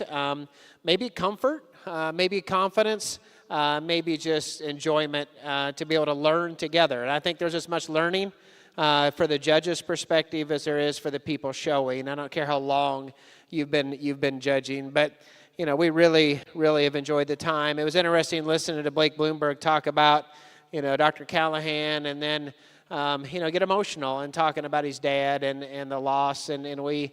I think we could all count back over the last 12 months, and probably everybody in here has lost loved ones. And I thought he did a great job of putting a tone to what's really, really important. But sometimes it's hard to keep that in mind when we're also high competition as well. And so we took a little longer today, perhaps. We knew we weren't being pushed in terms of anybody coming in behind us. But we take this serious. We understand the effort in getting to this level. We understand the importance at times for operations and breeders and genetics, to get the right look and to get a fair shake. And we know that in not every case, that's going to feel like the right selection from the outside. Like, we get that. We still love the fact that you don't yell at judges like referees, so that's a good thing. But we just believe in this business so much. We believe in it for the cattle industry, we believe in it for the youth industry, we believe in America. And so to be able to be a part of it in a situation like this, I've had a chance to judge, I think, at least 3 different times, decent size Red Angus shows. And time gets away from me, but I'm guessing the first one was 10 or 15 years ago. So they kind of been probably about 5 years apart. And I remember, like every breed, right, you walk away and say, maybe this is an area that the breed needs to improve in, and the breeds that we play in be exactly the same thing. And I'm probably a little braver to say this now that the other ring is emptied out, but your improvement in foot shape and type, your improvement in flexibility, your improvement in depth of body has been so impressive to me. And I'm just going to say I appreciate the fact of a breed letting other types of breeders out of other breeds come in and evaluate your cattle. I think sometimes we can get lost in our own breed because we become comfortable with what may not be perfect because we get used to it.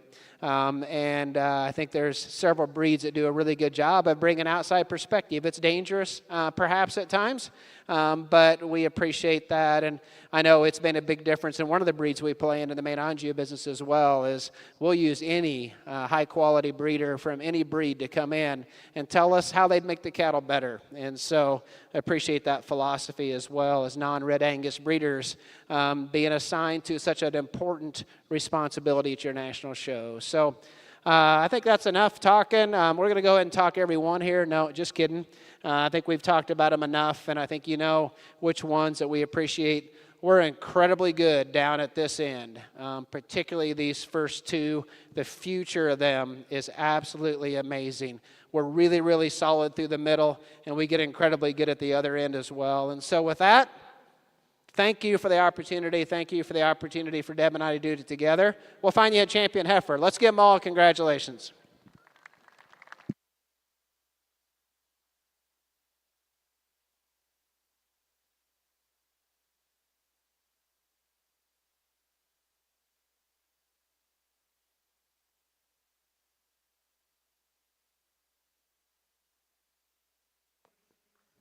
Well, congratulations, your grand champion, Red Angus female here at the Cattleman's Congress, exhibited by Kelly Gaffney with BJF Fancy Lady 3036L.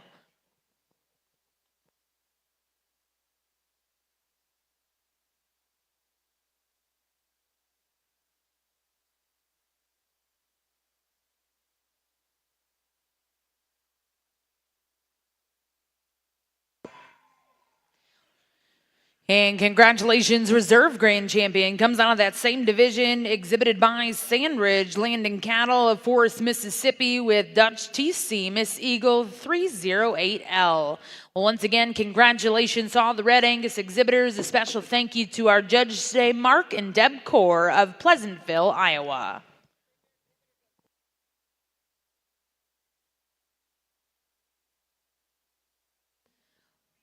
We'd also like to congratulate the premier exhibitor. Goes to Sandridge Landing Cattle. Congratulations.